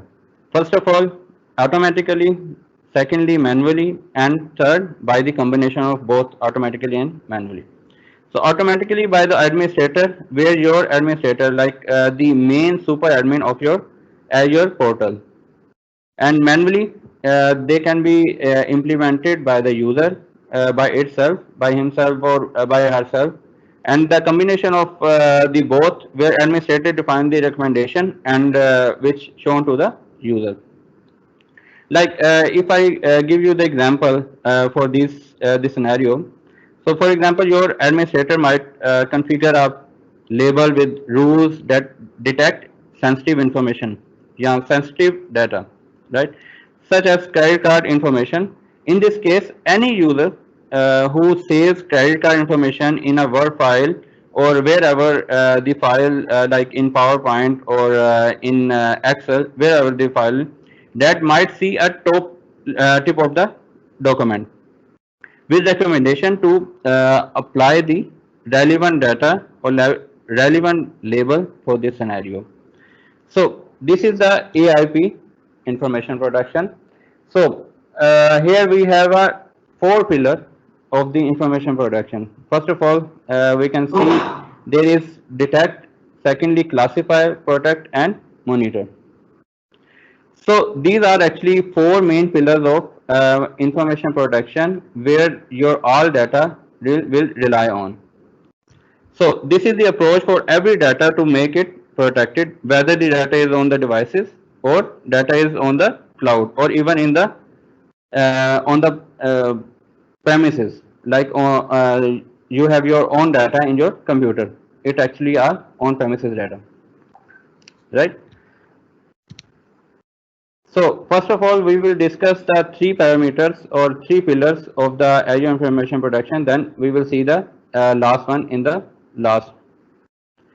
Okay, first of all, detection. So first step actually is a detect what is important for you and what is not. So you have to detect the document privacy level. You can protect your data whether on premises or on cloud using Azure Information Protection Scanner on that is available in the Azure portal, Microsoft Azure portal, right? So this is the first step where you can actually detect the data which should be protected, and the second thing is classify. When you are done with the detection of the privacy of the data, then the next level is classify to detect the data, right? So the next level is to classify the classification of the sensitivity of your data. So that can be detected regardless of whether the data is stored with whom it's shared to. Okay. So now here we have to separate different level of data, like important data or whatever you have. Like I gave you example of credit card information. So if anyone have credit card information in their document, so it should be protected before it is shared to someone unauthorized person. Okay. So first step is detect the data. Second thing is to classify the data with some label, right? You can see some label in your screen. First of all, the highly confidential, general, and differential. Okay, the other is personal. Personal is the document which you have your own data, like it is not confidential. So actually, in organization, the data which company has to be protected. So you are the owner of that data. Okay. So you have to protect that company documents before it is leaked with somewhere else. Okay. Then we have document labeling, and as I said that if you have credit card information in your document, so it should be protected and it should be shared with the some other person or some authorized person, rather than it is shared with unauthorized person and it actually he open the document and steal your credit card information. Okay. So AIP actually scan your metadata, like whatever you write in your document. The scanner of the AIP will properly analyze that document or the metadata or whatever you writing on that document. So scanner will detect that data if there is any confidential details is present in your data. So this is the document labeling, and next, okay. Then we have different type of things where the data could be rely on or be living on. So first of all, we will see the devices. So devices, in the devices there are device encryption, remote file, business data separation. So in the other side, right side, you can see cloud and on premises. So there are a lot of application where you can transfer your data. Like OneDrive is one of the online storage, Google Drive is one of the storage, or Dropbox is one of the storage, right? So when the person transfer their data to some online cloud storage like OneDrive for business or Google Drive, so it should be protected. Person will have to detect first of all it can be transferred to the to the online drive or not. Okay. Then we can see the monitor. You can monitor your data through the AIP portal, like who is seeing my data. Like if I shared someone data to somewhere else, like without his permission, so the owner of the document will have full permission to revoke the access of data at any time, like at evening or whatever the time is. So the owner of that file or email can revoke the access of that data anytime. We will see actually in the demo.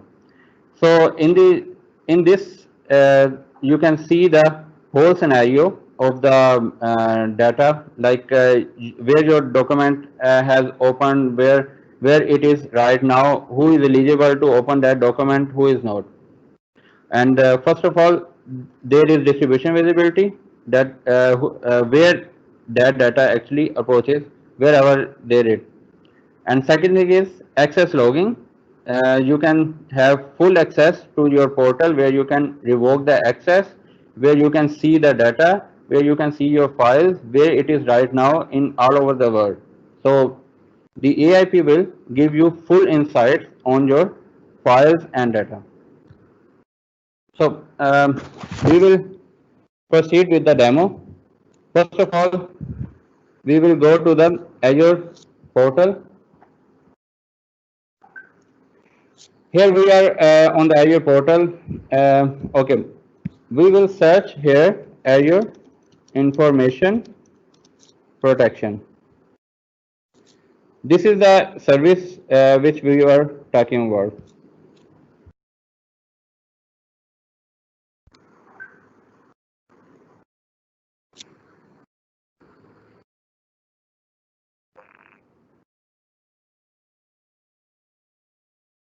Okay.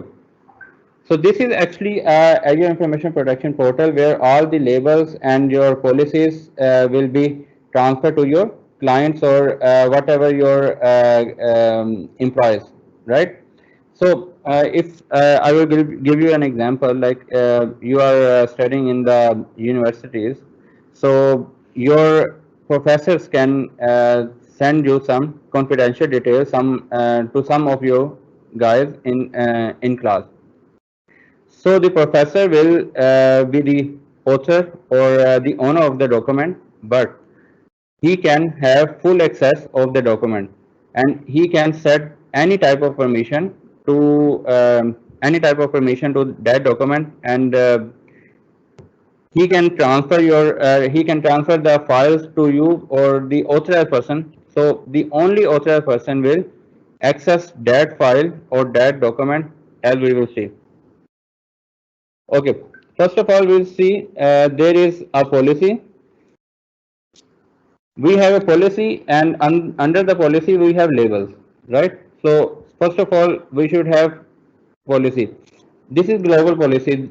Global policy actually it's a default policy. When you configured Azure portal for the first time, it is there by default. Okay, this is actually a policy where you can set the sensitivity of the data, that where your data should be. Like if I say all the documents and email must have label, like if I set this on, then all the documents or all the employees must have put some label, some type of label to their emails or documents. So it will be compulsory for them when if I set this on. The second thing is user must provide justification to lower. Like if user were had set that document classification to highly confidential, but after some time he just put the document from highly confidential to the normal, then they should have to give proper reason why they are doing this. Okay. So for this, okay, for the email messages attachments, it should be recommended all the users to put some type of labels to before sending data. Okay, let me just give you a demo of a document. First of all, we will go to the Word document. So we will make a document.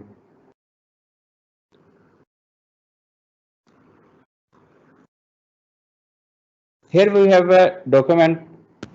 Excuse me, sir. Sir, your screen is not visible. Your demo screen. Okay, that's fine.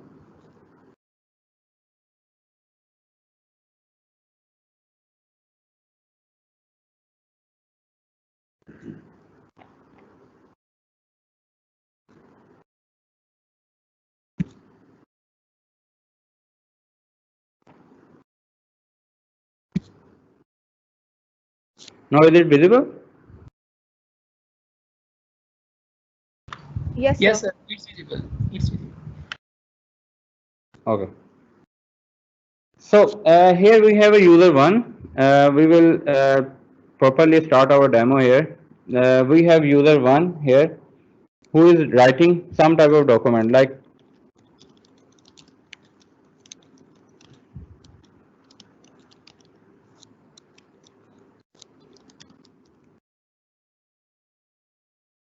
But this is a testing document, or this is a testing demo. We will see what it will happen.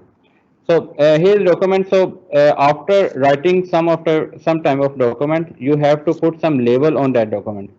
So first of all, we will go to file and then info. Then we will go to product document. Under the product document, you will have restricted access, right? So here there are multiple labels already available in your Azure portal, right? So except credit card label, these four labels like unrestricted access, restricted access, confidential, and highly confidential, these are actually properly default labels that are actually available when you configure your Azure portal for the first time, right?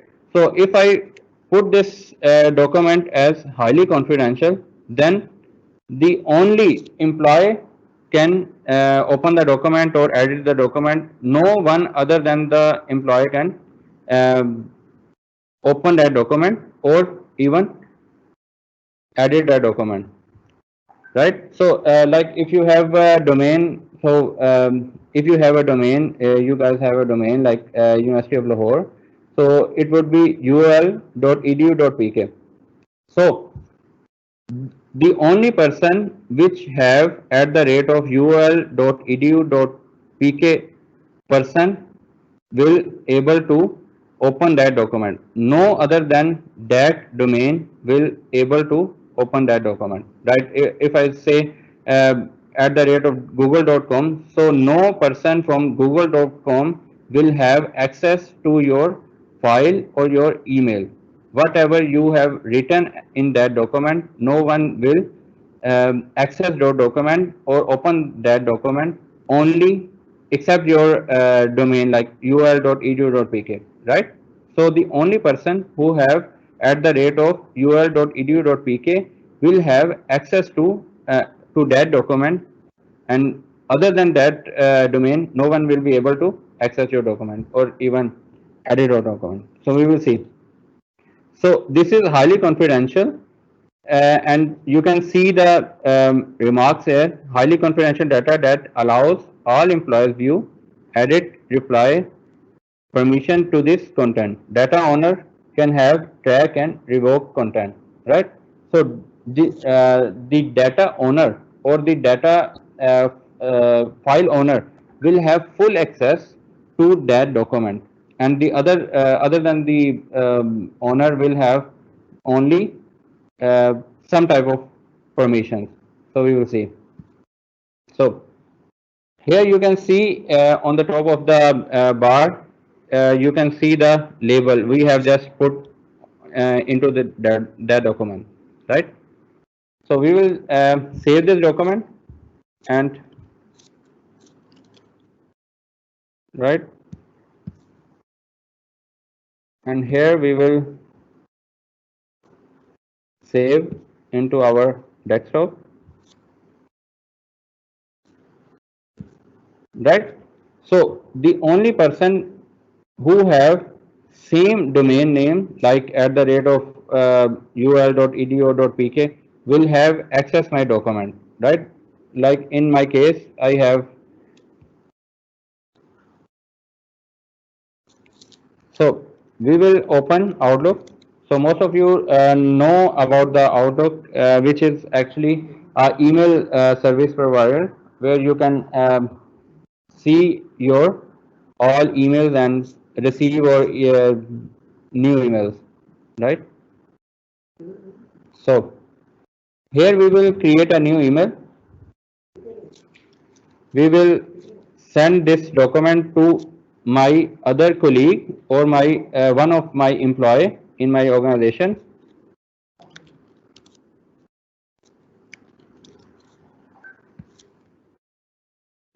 This is demo, right?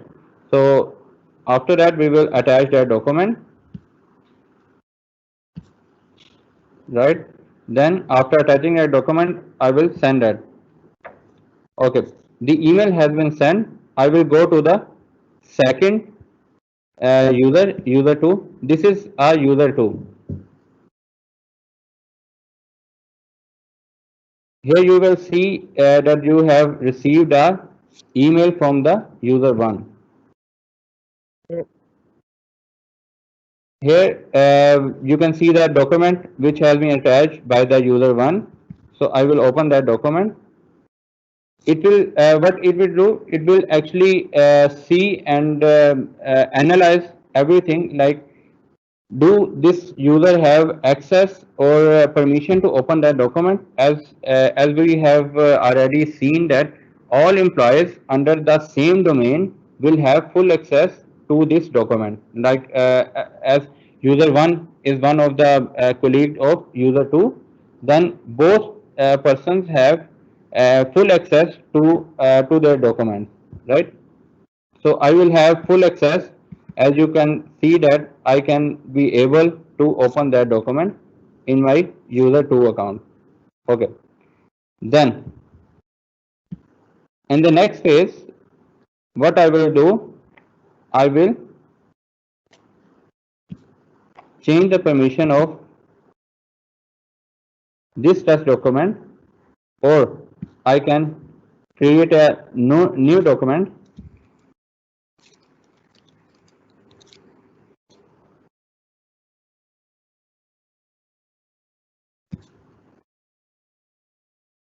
Here we have a new document where we will put some type of permission on this document. So here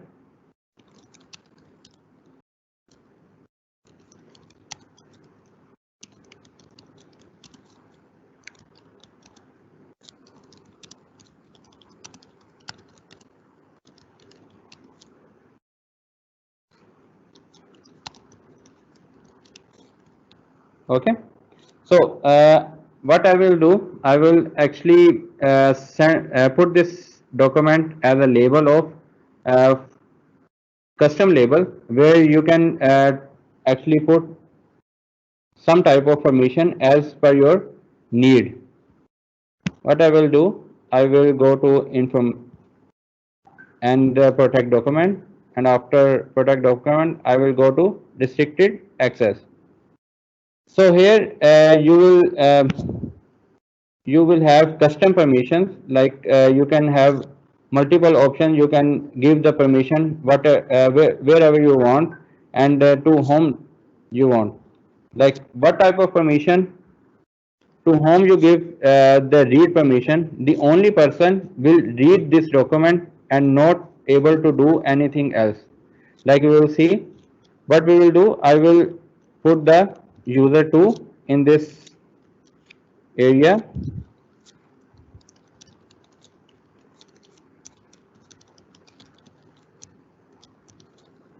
So I will give the permission of user 2 of read permission. So he will only open the document, but he will not be able to do anything else. I will let you know. So here we will put OK and save this document.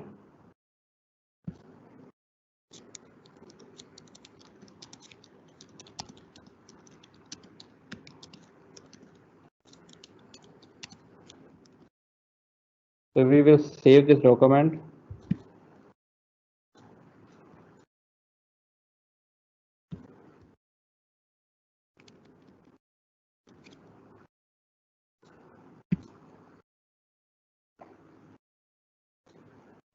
Done. Then what we will do, we will actually email that document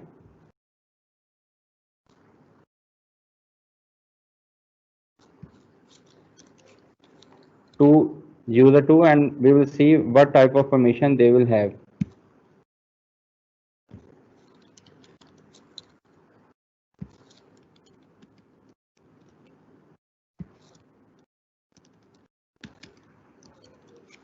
Okay. Then we will attach that document into our email. We will send that document to the user 2.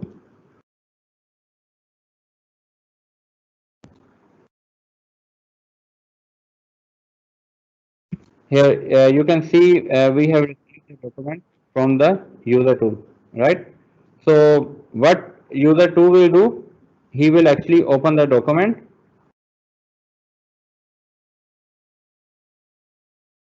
Here you can see the user 2 will able to open the document, but what but you can see in the permission you can't be able to copy, cut, edit whatever the permission. Okay, so you are not able, or user 2 actually is not able to cut the document, copy the document, or whatever he is trying to do. He can only open the document and read the document. He will not be able to edit the document. He will not be able to copy the document. Okay, and even he will not be able to take a screenshot. Like if I do a snapping tool, so I will do, then you can see the whole area where there is content, it is actually gave out, right? So the data is properly protected, and the only owner or the person who is authorized to open that document will able to open this document. Other than that, no one be able to open this document, right? So this is actually the permission, high level permissions. So the this type of permission where your data will be protected and the only authorized person will able to look or see the data. Okay. Next thing is, you can do the same thing as we have done in the Word. You can do the same thing in the Outlook or the email client. Here we have Outlook. What we can do, we can also do the same thing in our with our email.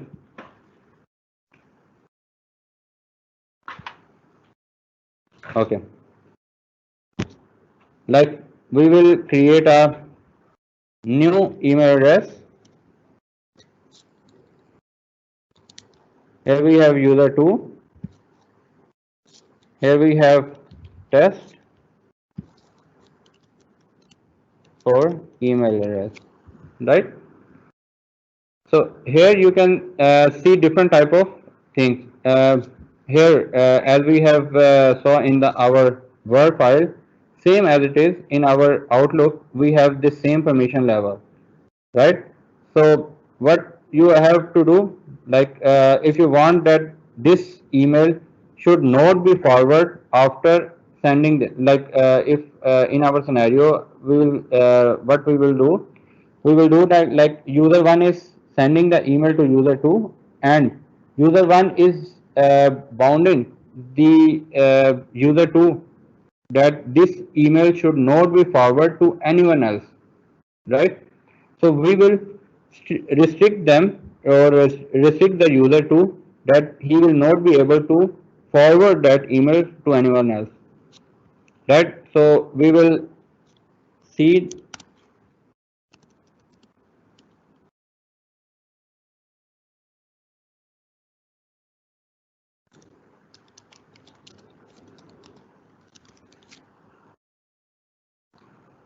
Okay, after that we will send this to user 2, then going towards user 2 we will see the user 1 email in our box,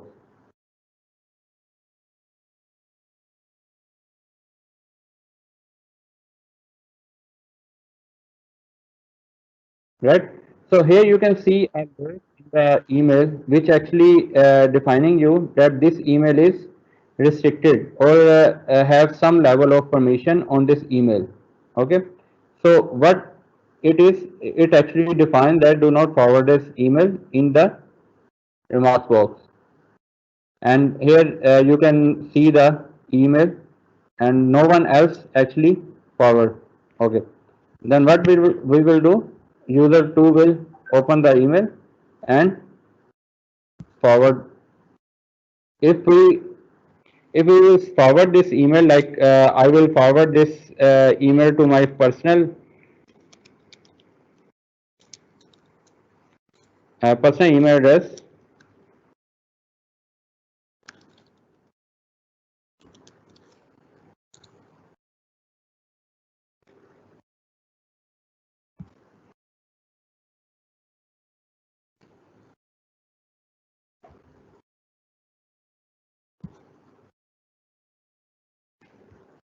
Okay.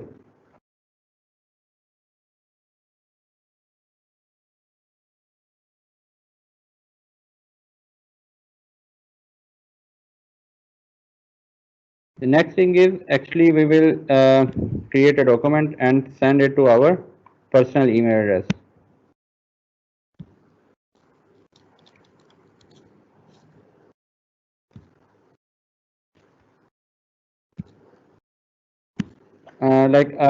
We will use the same document as we have created.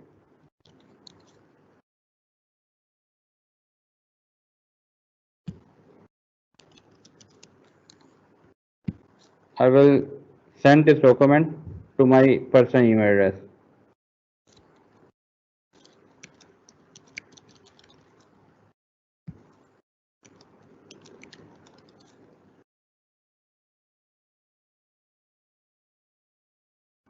I will attach that document.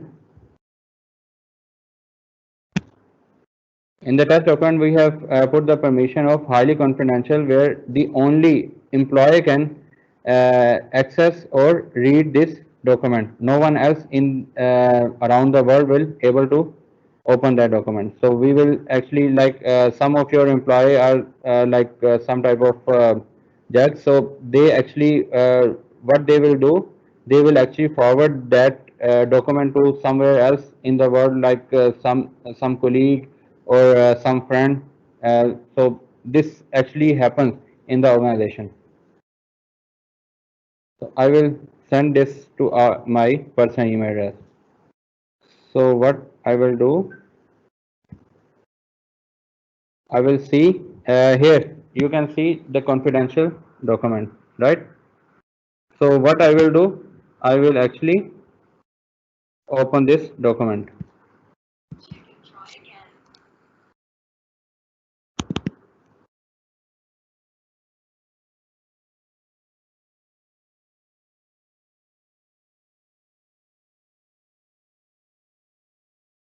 Right?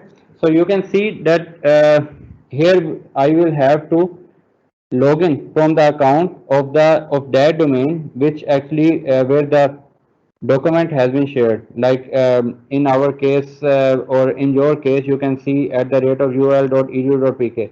So if anyone else who has a domain name, same domain name, will able to access this document or open this document, no one else in the world will able to look into what actually written in this document, right? So this is actually AIP, and it is actually more hot topic and more hot product in our organization.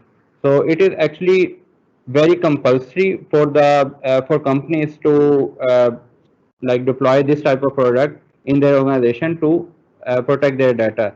Um, so we have actually deployed many type of clients in their data. Okay, let me just tell you one thing, that for all of this you need actually a AIP client. Azure Information Protection has a client. Without client, these functionality cannot be done, right? So what you will have, you should have a active Azure portal for the AIP, where you will have some balance in your portal, right? Second thing is, you will have a client where you can put your policies on.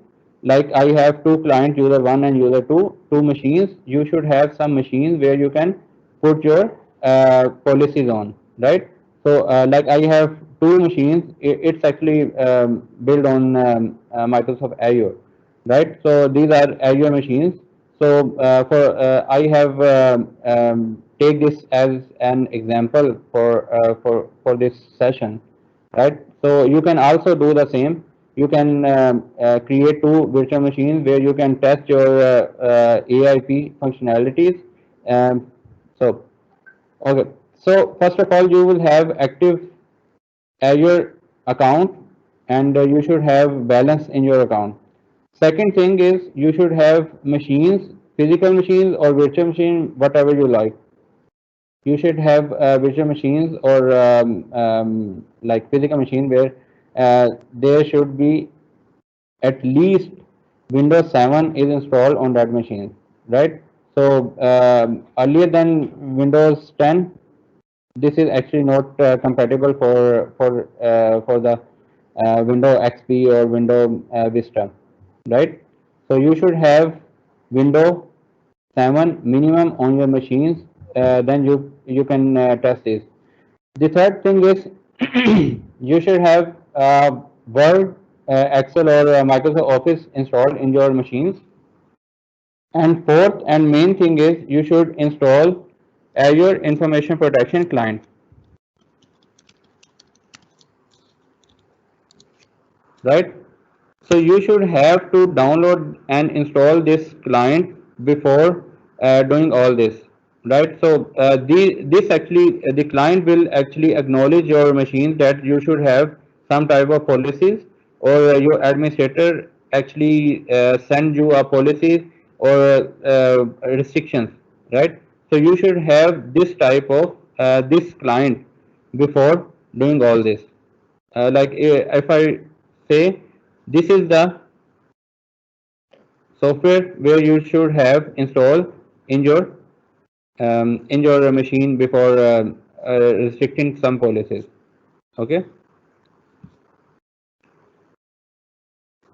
Okay. The next thing is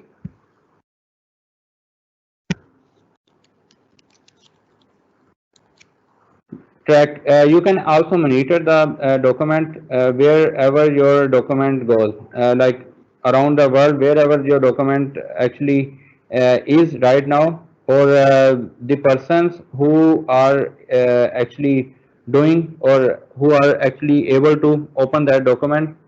So you can have a proper list of that users. Like I will go.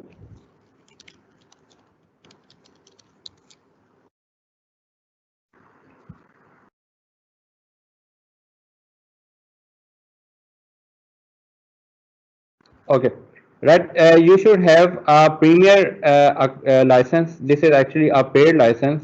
So this functionality comes with the Microsoft Elite or Enterprise bundle. So you should have this premier license before looking into your or tracking your document. So this is the portal where you can have full access, and the user should have full insights over their document where they have actually shared with the people with anyone else in the world. So the whole insight will be enabled here, right? So this is our today's lecture where we actually saw the Azure Information Protection, what it is actually, why we are using this functionality, and what type of services or pillars we have in AIP, how we can achieve this functionality, and what type of prerequisites actually required for this document, right? So if you have any question regarding this, you can actually you can join me on our social network, where you can send me any type of question, whatever you like. So you can ask me question to my email address or to my social network. So if you have any question right now, you can ask me here.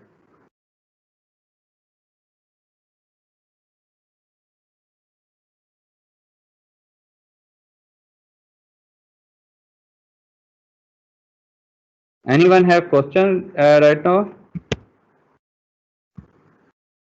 No, sir, I don't think so. I think everyone has understood everything quite well. Okay. Thank you.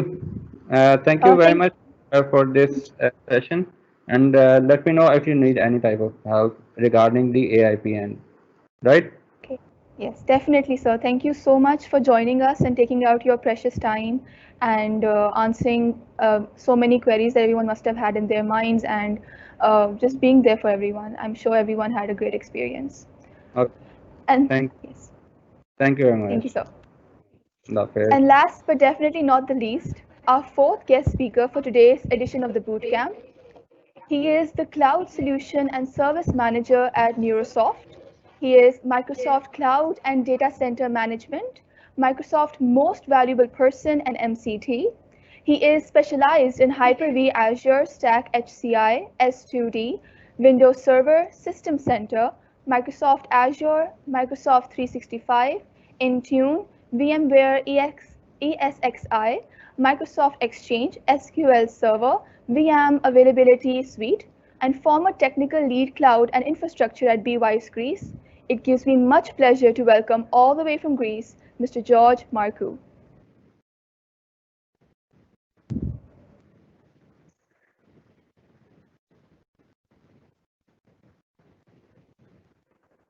Sir, we can't hear you, I think.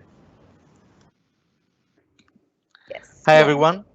I hope you are having a good time so far. It's a very nice and great initiative. Kudos to all the people organize these community events. They're very precious. I have one advice for all of you. Just help these people with all the community effort that they're giving out, and attend to these conferences, to these boot camps, stay involved, and you will see you will have so many much to gain knowledge, make new friends, talk about technology, and so much more. So are we ready to start, or we need to give about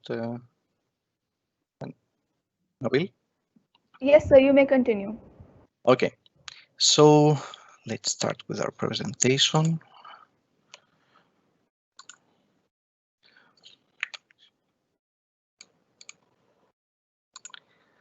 So today is a day full of Azure, not only today, but all these days of the bootcamp.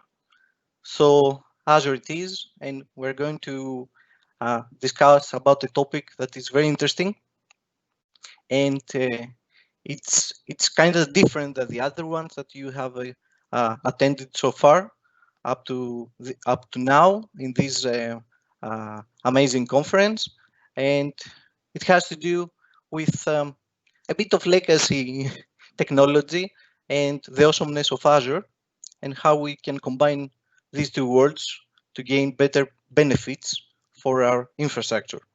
So my technical background is mostly in the on-prem world. As Nabil said, my expertise has to do with server systems, storage systems, and nowadays with the cloud. So we will be talking about these technologies, and I hope you like it. So my name is George Markou. I'm a cloud and data center management MVP for the past almost 3 years, I would dare to say. During my mornings, I work as a lead cloud architect at Neurosoft, and I'm also a manager. I have a kind of small team, I would dare to say. And during my free time, I'm community involved. I like to get in touch with all my peers in the IT world, as I say. Also a public speaker. I have a blog which I write down my thoughts. I write down my problems that I encounter during my everyday life. IT issues mostly, nothing else. You won't find any other content in there, to be honest. And I started this blog in order to share things and with others, my IT peers, to be honest, because as an IT professional, I used to go through blogs most of the time to find answers and to learn stuff and build my knowledge. So I decided to start one of my own and start sharing my knowledge and all these things that I've managed to grow on my own. I'm also a technical trainer. I'm a Microsoft certified technical trainer for the almost past 3.5 years, to be honest. I have trained a lot of peers in the fields of Windows Server and Microsoft Cloud, and this is what I love also. And I'm also a moderator of AutoExec.gr. AutoExec.gr is a large community of IT professionals here in Greece, which we come together, we organize a lot of bootcamps, a lot of events, and we also have a large community. We have a blog, we have a forum, not a blog, to be honest. We have a very strong Facebook channel, and where we used to interact each other and express our everyday challenges. You can follow me on Twitter. This is my Twitter account, and also you can just take a picture of your phone. This is my blog, www.marco.me, and this is my Twitter account. So use it, reach me.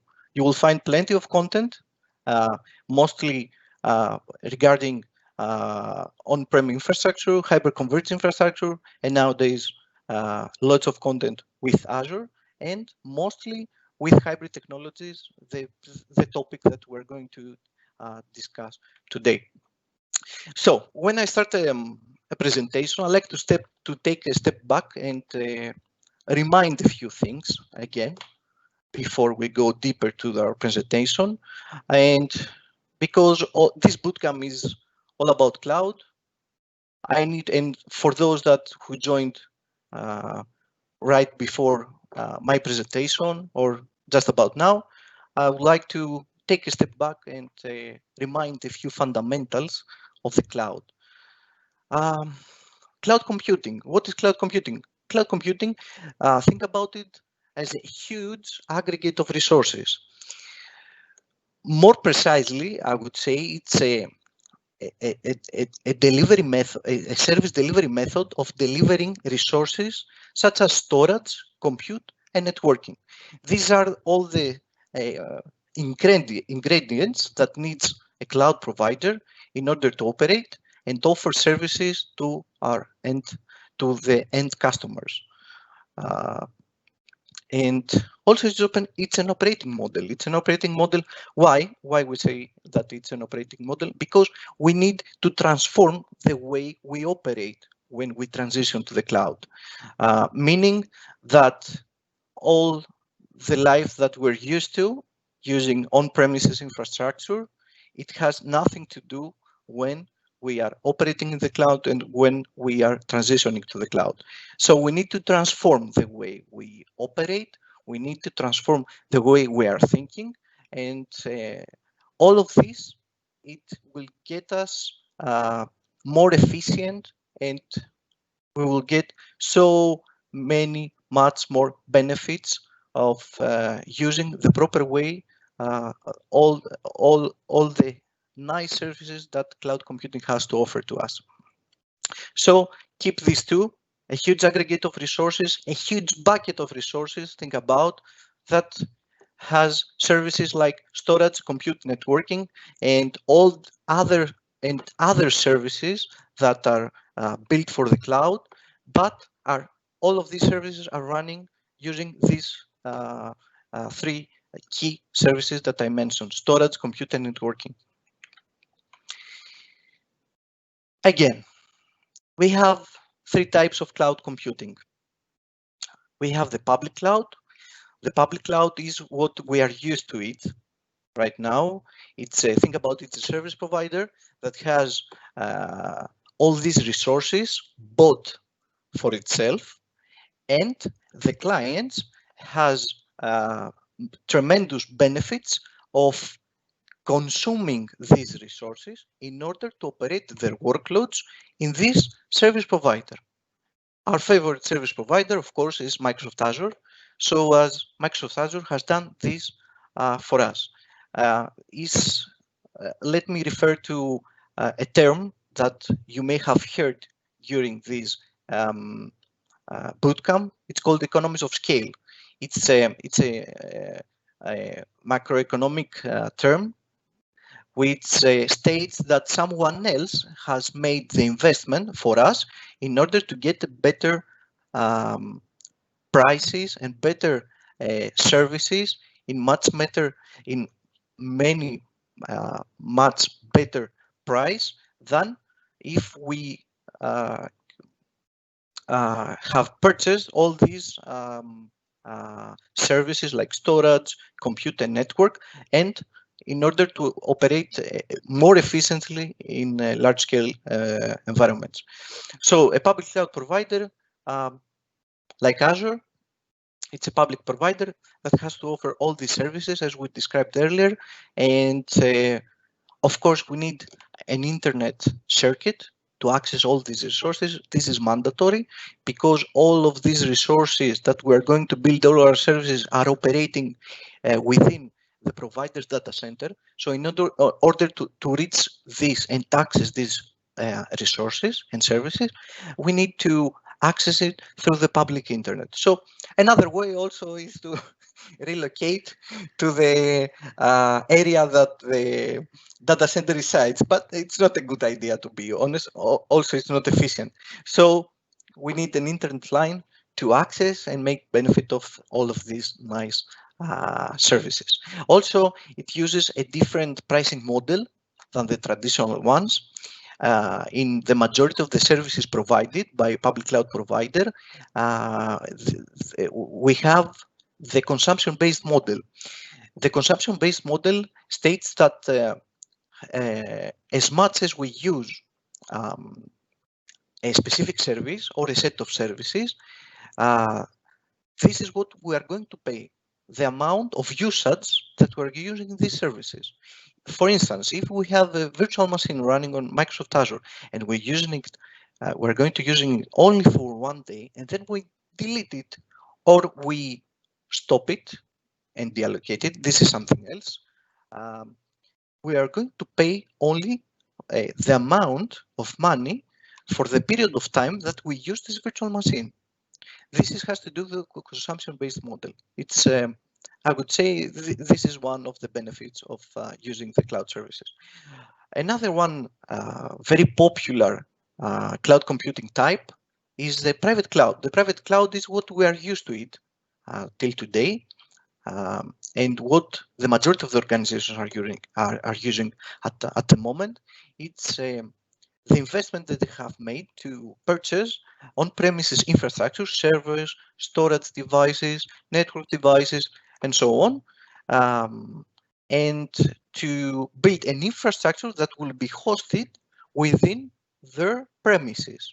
Their premises could be a building or a specific room, or maybe a shared, I would say, room within a colocation data center.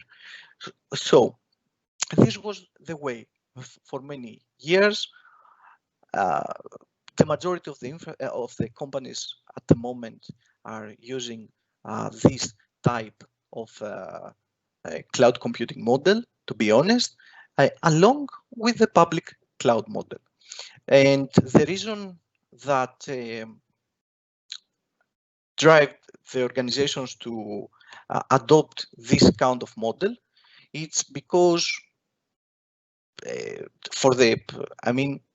Microsoft Azure is within our lives for the past 11 years, to be honest, but it wasn't very well known from everyone.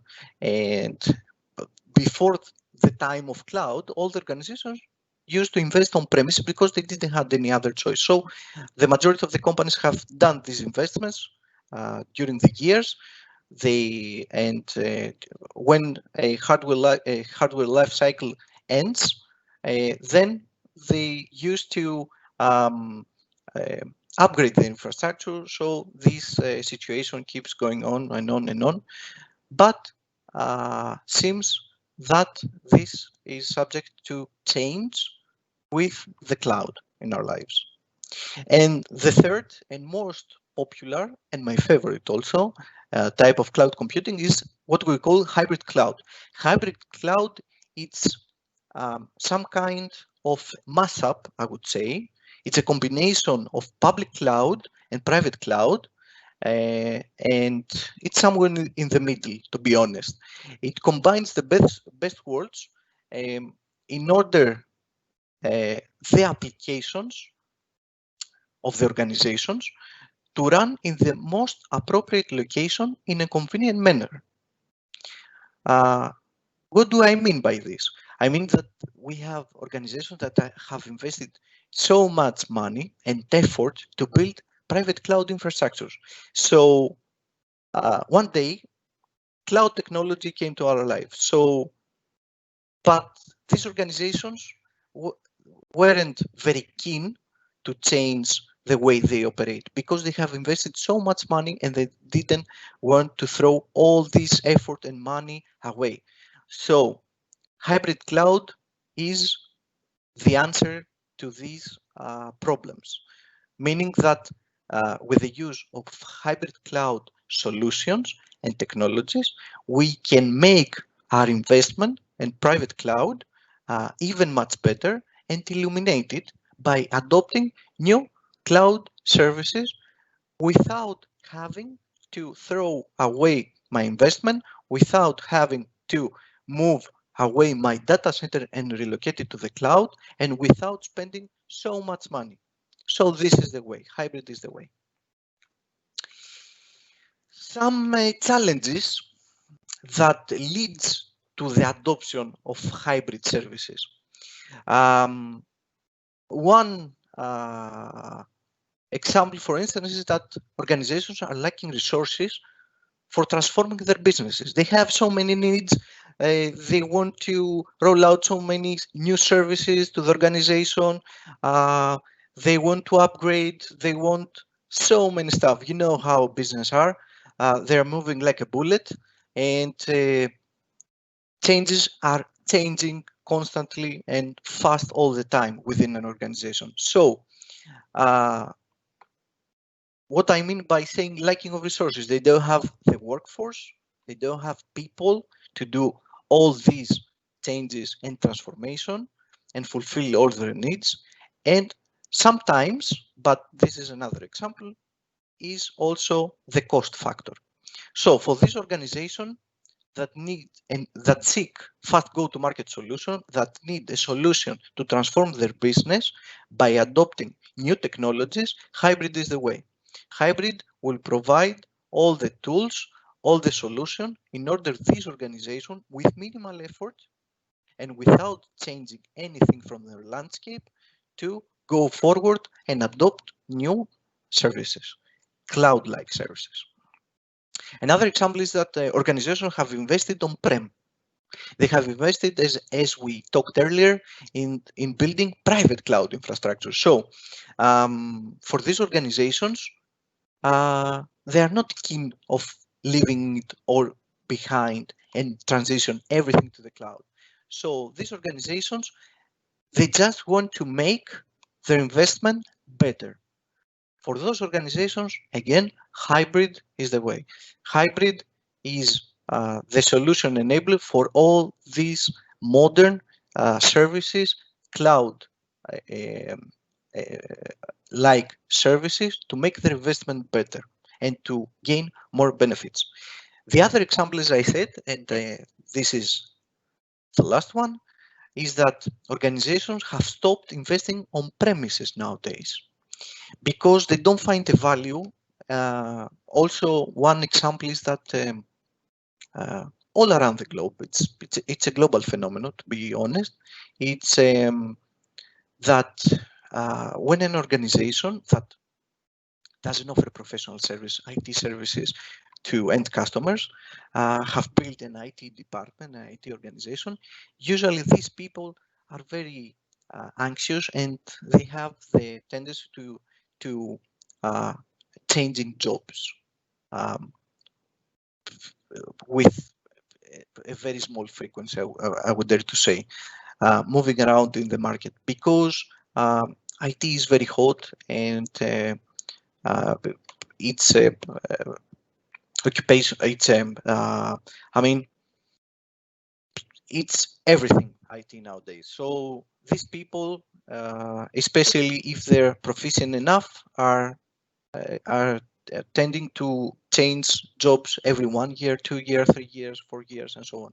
So these organizations are, when an employee is leaving from the IT organization or from the IT department, they usually these days are not replacing this empty chair.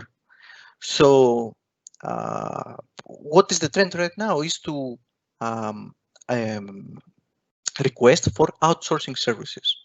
This is a trend right now. So the majority of the companies are not replacing the people that are leaving their seats within the IT organization of the company, and they're replacing their services by acquiring outsourcing services. So these organizations that stopped investing in people are stopping also investing in on-premise infrastructure, because they don't have the workforce to operate all of these and needs constant maintenance and operations and so on. So they have an overhead that they need people in order to overcome it. So for those organizations that stopped investing on-prem and they need to move forward and transform their business, hybrid is the way again. By adopting hybrid cloud services, they can refresh their infrastructure without investing in more hardware these days, by going fast and moving forward towards new services and workloads that can be hosted in a public cloud provider like Microsoft Azure, and without investing again in on-prem hardware infrastructure. Also, we have so many other benefits. I can't recall all of them, to be honest, but some of them are like the possibility to scale out your infrastructure, to scale up anytime you like, the global reach that a public cloud provider has to offer, and also the ease of use and quickness of using so many services that this cloud provider has to offer, than building or reinventing the wheel from the start. So, as we're speaking for Azure, Azure has a very nice portfolio of Azure hybrid solutions to offer for the end customer. These hybrid solutions are Azure Arc. Azure Arc, it's a very nice service that it's built for the hybrid world. What is the challenge that Microsoft came up with this service that needs to be addressed? The challenge is that we have servers running everywhere. Multi-cloud is a new normal nowadays. We have services running in Amazon Web Services, in Rackspace, Google Cloud, on-premises, in another branch office, and so on. So we need to have a true consistency when we're operating in the cloud, meaning of that we need a single pane of glass to operate and maintain all our systems, all our workloads, wherever they reside. Azure Arc is the answer. Azure Arc is an amazing service that it's being developed every day now. It's being enhanced. It's being getting better day by day, and it gives you the benefit to manage your workloads whenever they reside. Workloads meaning of virtual machines or physical servers running Windows or Linux. One of the most popular and famous hybrid services that has Azure to offer is Azure Backup. Azure Backup is very common. It's everything backup in the modern world. It's mandatory for your business to continue to run and operate. for the continuity of the business. You need to be protected. You need to, information nowadays costs more than everything, to be honest. And if a company can't recover from a disaster or from an unfortunate event and lose all their data, this will be meaning the end of the company nowadays, to be honest. For me, data is everything. You need to be protected. So Azure has an amazing hybrid service that has over it that it's called Azure Backup. It can back up your workloads running on Azure. It can back up also your workloads running on premises. So we have management, we have data protection. We need also to monitor stuff. So Azure has a monitoring service, a monitoring solution that is called Azure Monitor. It's the evolution of, I would say, log analytics service and OMS for you who know, for already aware and used in the past OMS. So Azure Monitor, it's a service running in Azure that allows us to collect metrics and logs from our systems and our services, putting them all in a bucket that is called log analytics, and from them to create specific alerts that need to be aware, and our IT team needs to be aware in case of disaster or problem and so on. So this service can monitor all my workloads and services running on Microsoft Azure or even on premises or on other clouds as well. Azure File Sync. Azure File Sync is a solution that allows us to synchronize our files from our file servers into an Azure file share, and from them, and we can access it, and we can access it all our files directly from the cloud without the need of any VPN solution in place, or even we can synchronize our files to another location on another server that resides somewhere in another continent or another data center and so on. And Azure File Sync can operate as the mechanism that synchronizes our file servers, and also provides us a level of protection as well, because we keep a copy of our data into Microsoft Azure. Azure Site Recovery, it's a great solution. To be honest, I'm working with customer every day. The majority of the companies are using it nowadays. It's an amazing product that allows you to migrate your workloads to Azure or replicate them to Azure for protection.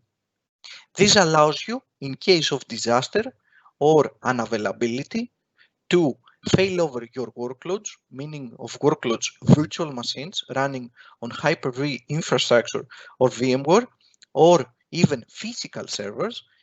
It allows you to fail over these systems on Microsoft Azure and continue their operation from there. So for cases of disaster recovery scenarios and stuff, have in mind Azure Site Recovery. Azure Security Center, it's an amazing security service of Microsoft Azure that it acts like the eye of Sauron. If you have seen Lord of the Rings, it monitors all the time all my workloads that have been onboarded to Security Center. It provides a perfect mechanism of keeping and maintaining a compliance in our systems, and also monitors them for potential events such as malware and other malicious attempts that may occur, or someone malicious user try to access my systems and do bad stuff to them. And another hybrid solution is the Azure Extended Network. It's a solution that allows us to directly attach a network adapter of one of our systems running Windows Server directly to an Azure virtual net without the use of provisioning a virtual a VPN gateway in Azure and maintaining it, configuring, and so on. We can easily attach a virtual network card from the Windows server directly to the virtual network in Azure, and this allows our Windows server to directly connect to our infrastructure residing in Azure without the need of VPN infrastructure in between.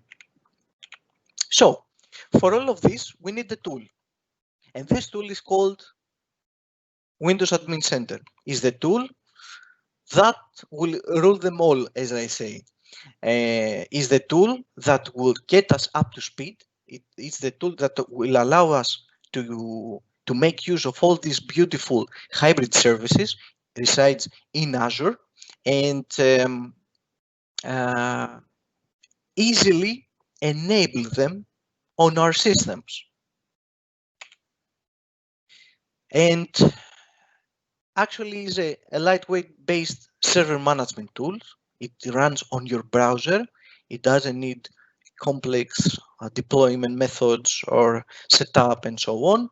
You just open the browser, you're accessing it, and you're halfway there of onboarding your systems from your on-premises environment or from another cloud provider to onboard them to Azure hybrid solutions, as we talked about earlier. It just takes only a few clicks. I'm going to show you out how this can happen, and it's completely free. It's one of the free services that products that Microsoft has to offer, and it's called Windows Admin Center, in case you don't knew it. And why it's free, and I have a small asterisk over there, is because it's already included with your Windows license of the system that you are going to use it. You don't need to buy separate license. You're only allowed to use it with a Windows operating system, even if it's a Windows Server 1 or Windows 10. You just download it, install it on your system, and you don't need to buy a license. It's completely free. We have 4 deployment options. We have 4 methods to deploy Windows Admin Center. I will show you in a bit how easily it is to install Windows Admin Center and get up to speed and start using all these Azure hybrid services. We have the first scenario is local client. I can install Windows Admin Center on a Windows 10 machine and start using it to manage my servers and onboard my servers to Azure hybrid solutions. The second scenario is to install on a Windows Server instance, Windows Server 2016 or 2019, to install Windows Admin Center, and it will act as a gateway server, meaning that many people from our team will accessing this server in order to use concurrently the Windows Admin Center in order to do management to our systems. The third scenario is the managed server. We can install the Windows Admin Center on the server that we want to manage, and we can just easily open the browser, type the host name of the server, and Windows Admin Center will pop up. Okay, or we can use it locally in front of the server, or if we access the server by using remote desktop services. And the fourth one, deployment option, is to make this service, Windows Admin Center, highly available and fault tolerant by installing it on a Microsoft failover cluster. So for all of you that you didn't know this tool, or you knew little about this tool and you didn't know how to download it and so on, just type this to your browser and the product will start downloading right afterwards. So a bit of a demonstration. I think I have the time still. I'm going to show you how to enable Azure Hybrid Service, how to onboard your systems to Azure Hybrid Services in under 5 minutes. What? Yes, it can be done. And I'm going to show you right now. So, as I said, it's a free tool. I need to open my browser and type the URL that I just provided to you. Okay. Waiting for the download to complete. I need to open my installation file, and then we have the installation wizard. Accepting the terms, you should read the terms. We'll go through to the wizard. Okay, this is a Windows 10 machine that I'm performing the installation at the moment. And we're going to wait a bit for the setup to complete.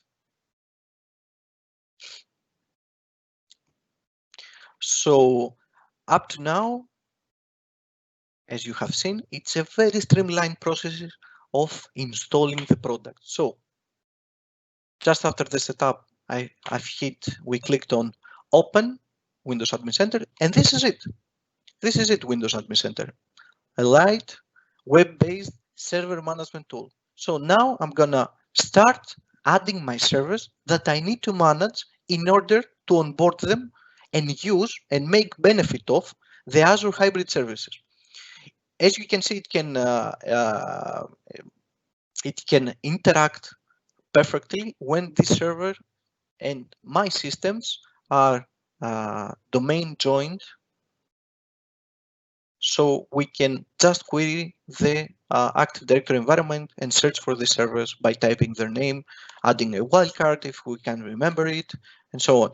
As you can see, now we're at a server that I added in my inventory. I'm scrolling down and see all these amazing things that allows us to manage within the system.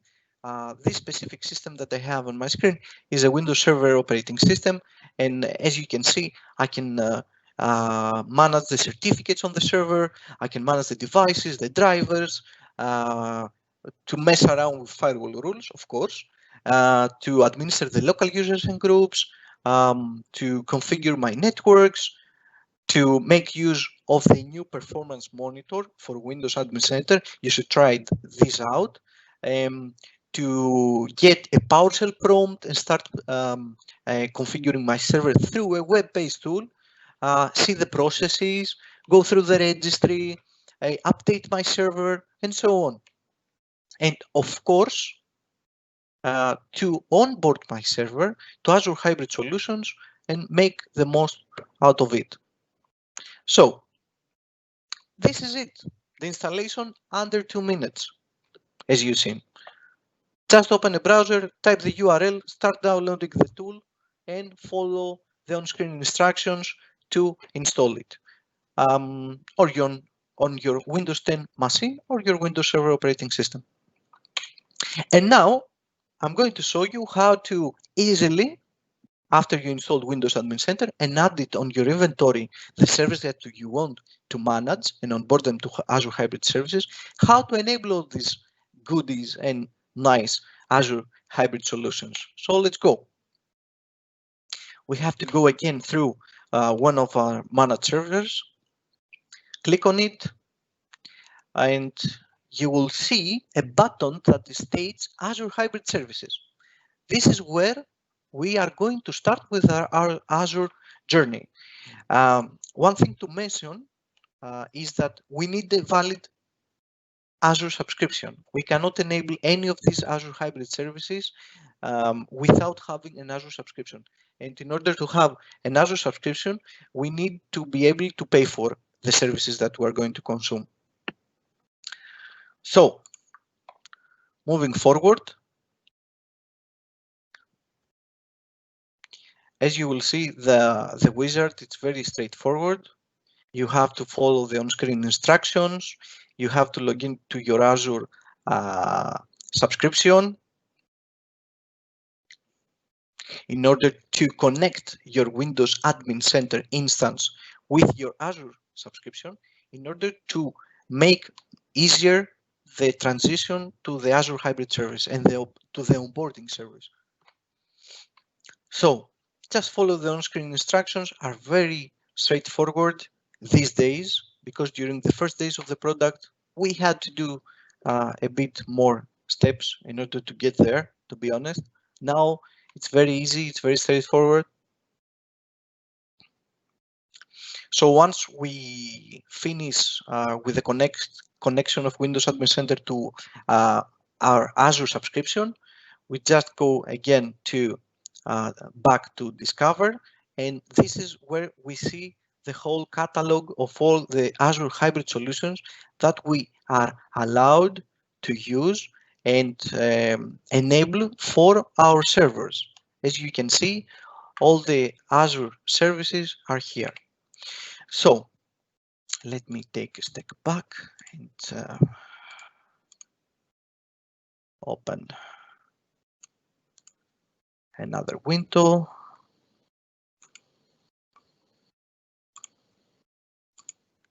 Head back to our server, where a Windows Admin Center to our Windows 10 terminal that Windows Admin Center is already installed. So we have seen till now the process of installing Windows Admin Center, the process of connecting Windows Admin Center with an Azure subscription, and now we will see how easy it is to enable these services. So let's head to one of their services, hit click. I'm going to use one of the most popular services for our server. I want to back up my server. I don't have a backup solution, so I have an Azure subscription. I have the Windows Admin Center tool that I use to manage my server, and I have connected Windows Admin Center with Microsoft Azure, and now I want to import my system on this very popular service that's called Azure Backup. So I'm heading to the server, click on Azure Backup, set up Azure Backup. So it says, step one, provide the Azure subscription. Okay, it's provided because Windows Admin Center is already connected with my Azure subscription. Set up Azure Backup. I already have a recovery service vault. If you don't have one, through this wizard, this recovery service vault will be created for you. So you will reduce too many steps that it's required for you to start using this service. Step 3, specify which data out of the system needs to be backed up. Okay, I need only D drive. Okay, let's specify a policy for this protection plan. So files and folder schedule, you have plenty of choices. Weekly, this is the weekly choice, meaning that once per week you will get a backup of your data and retain it for 4 weeks. I will choose this one. I need to specify an encryption passphrase. This has to do in case of disaster, that I need to recover my data from another system and not from the one that it was backed up. I need to provide an encryption passphrase in order to unencrypt my data and be able to recover them in case of disaster.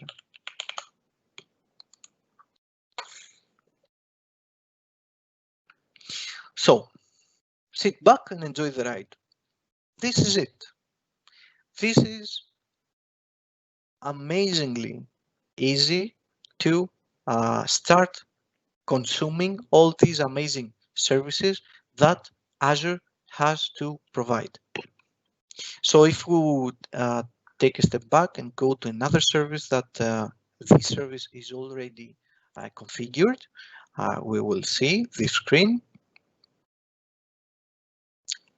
We will see an overview of how many jobs have been executed, if they are a success, their state, and so on, the recovery points, and I can go back and initiate a restore operation and in order to restore my data in case of disaster or data loss. So for all of you that have already started your journey with Microsoft Azure and start consuming service and so on, I would like to take a moment to show you a bit about Azure Arc.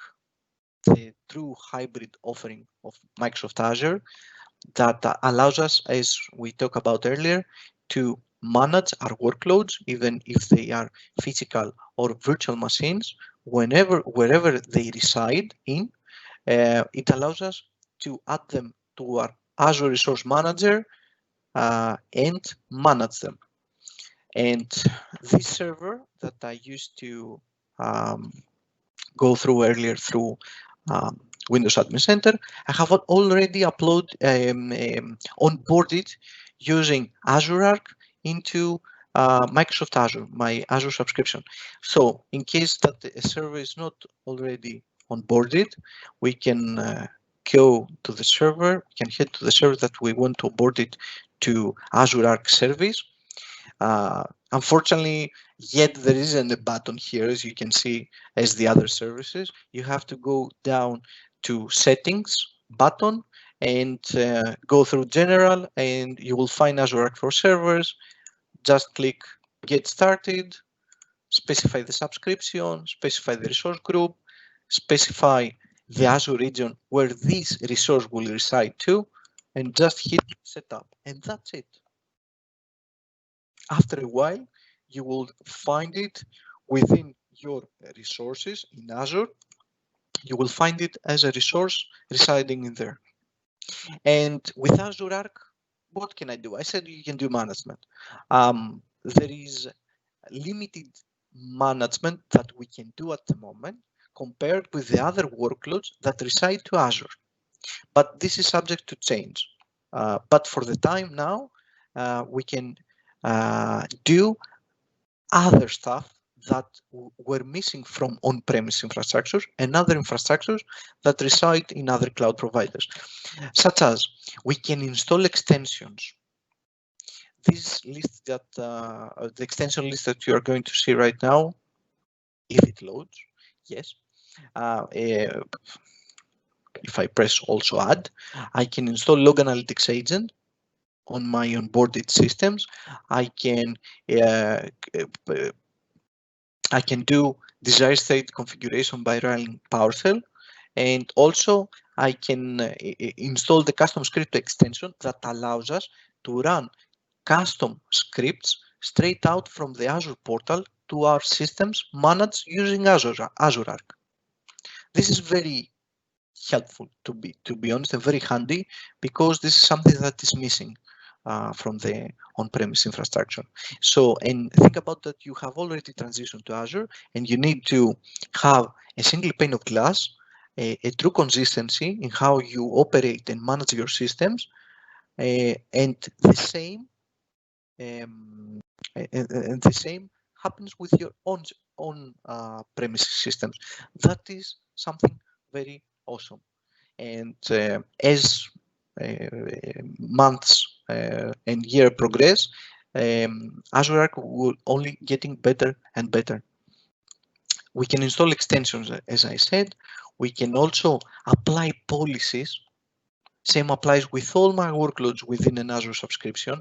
I can assign policy for auditing mostly, and some of them may remediate stuff. So, for instance, I have applied a policy that says show audit results from Windows VMs that do not restrict the minimum password length of 14 characters. So this audit policy have checked our system that we have enabled this policy, and checked that this system is not compliant, meaning that it doesn't restrict the password length to 14 characters.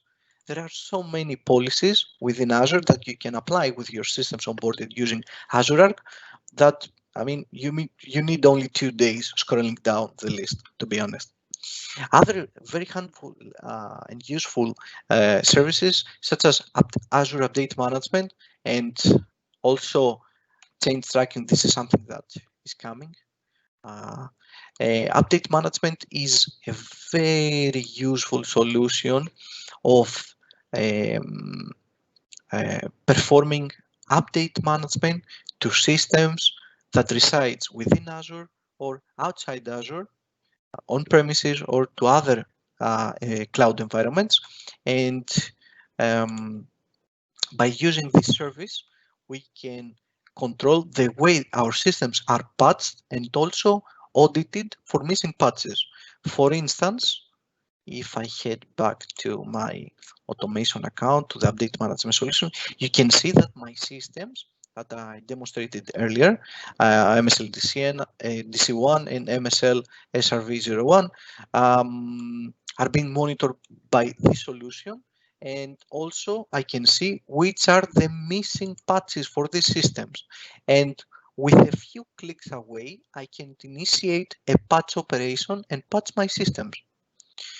Okay, very handful, very useful, very nice service, but how I can onboard my systems in this service? Easily by just a few clicks away using a Windows Admin Server, a Windows Admin Center for my systems. So if I head to updates, click, I can, and if you close, look at the caption here, it says we can centrally manage updates on all our servers by using Azure Update Management. Of course we want. So update now, click the Azure subscription that you want to this. It will query or create a new log analytics workspace. This is one of the requirements, to be honest. And an automation account. I already have one, so I didn't need to create a new one. Set up, and that's it. Sit back, enjoy the ride, and after a couple of minutes, you will see your server onboarded to this beautiful service that is called Update Management, and so on. At this point, I would like to ask from our amazing hosts, how many time do we have left? I think I'm over time. Yes, no, sir, you have some time, but there are some questions actually on the meeting chat. If you could kindly answer them. Yes, that would perfect. Be great. Perfect. Okay. Thank you. Let's get back to the questions. Okay. Do you want me to read, Nabil? Yeah, go ahead. Yes, I have a question coming from Mohammed, probably is from an attendee. If hybrid is secure or not? Hybrid is very secure because it uses proven protocols to secure the connectivity between our systems, even if it's on premises or within the cloud. Within the cloud in Azure, okay, we have a very good level of security, but in on-premise, we have to keep a baseline of security. So hybrid, yes, it's very secure because it's using all the standard secure protocols to secure the connection and the communication between our systems managed by using the hybrid solutions and the Azure cloud. Question number one, how can I be confident my cloud environments are secure and compliant? This is a very good question, to be honest, from the attendee. I don't know if anyone during, I didn't have the possibility to, or the opportunity to attend all the sessions during the bootcamp. I don't know if someone showed a slide of the shared responsibility matrix of Microsoft Azure, as it has to do with all the cloud providers and all the systems. Talking always for cloud providers, I don't want to talk about other systems. There is a very good level of security provided out of the box by the cloud provider. But for some workloads that we consume and we use for our own purposes, we need to keep this level of security in the most appropriate level. We are responsible for keeping the level of security in an acceptable level. In regards to the infrastructure, in regards to the network communication, in regards to the storage, and so on, Azure as a cloud provider provides a very high level of security. But in the workloads that we consume, we are responsible for keeping this level of security. Azure has many tools to help us get this high level of security. So everyone, be careful.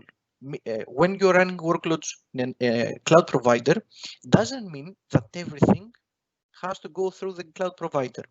We need to keep a level of maintenance and to make sure that some controls and best practices are applied. The cloud provider has all the tools to help us achieve this high level of security and level of compliance. We need to use them properly. So question number 3, is the application dependent on specific operation or middleware? Is the application? If you are asking for Windows Admin Center, we can only install it on Windows Deca or Windows 10 or Windows Server Operating Server. And with this tool, we can manage Windows 10 operating system, Windows Server operating system, starting from 2012 R2, I think, 2016, 2019, okay, and also Azure Stack HCI systems, which is hyperconverged solution of Microsoft, and traditional Windows failover clusters. And all of these operating systems and solutions that I mentioned can be hosted either on premises or on other clouds. So yes, it's a specific. We can install Windows Admin Center in other platforms. How it is designed and built. This is a very this question. I think you need to go through the docs of docs.microsoft.com. This huge bucket of knowledge of Microsoft. You will get as much as I think not your question will be answered totally, but you will gain a good level of confidence and knowledge how this product is designed. Do we have any other questions? No, so that's pretty much it. And is there anything else you wish to add, or is that? I would like to thank all of you for one more time. It's a great initiative, and I'm very fan of these initiatives, and I'm trying to be as much as helpful as I can. If any of you is reaching out to me, to be honest, I wish that you gain knowledge out of this, and people that wasn't aware what is hybrid cloud, Azure hybrid solutions, and what is the key enabler Windows Admin Center that can help us to consume all these services of Azure, these beautiful services. I hope that all of you had a great time, and thanks again for everything, and have a good one. Thank you very much. Thank you, sir. Thank you so much. And in fact, since you're from Greece, I think that's what they say, Efcharisto, if I'm not wrong. Yes. Yes. Yes. Okay. Thank you. I was looking up something. So yeah. Thank you. Thank you so much for joining us. Thank you for taking out your precious time and giving us an insight on such vast information and knowledge. It really helped a lot to many people, I'm pretty sure. Thank you so much. So I would like to take a moment and thank all of our guest speakers who have taken out their precious and valuable time to enlighten us all, and with their knowledge, information, and skill, I'm sure all of our participants' minds must have broadened and they received an opportunity of a lifetime. So thank you everyone for joining us today, and inshallah, I'm hoping to see such enthusiasm over the next few days as well. I, Mahir Khan, on behalf of the MLSA, wish you all a good night. Allah Hafiz.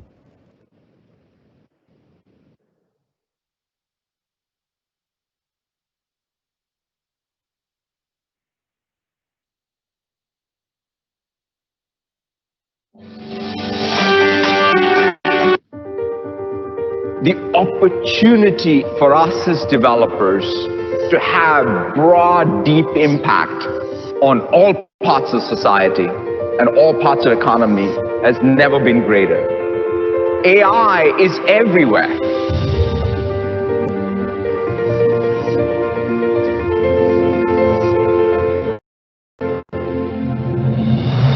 A new world that is going to be made up of an intelligent cloud and an intelligent edge. It's about celebrating what you can do with that technology to have broad impact. It's about empowering every developer.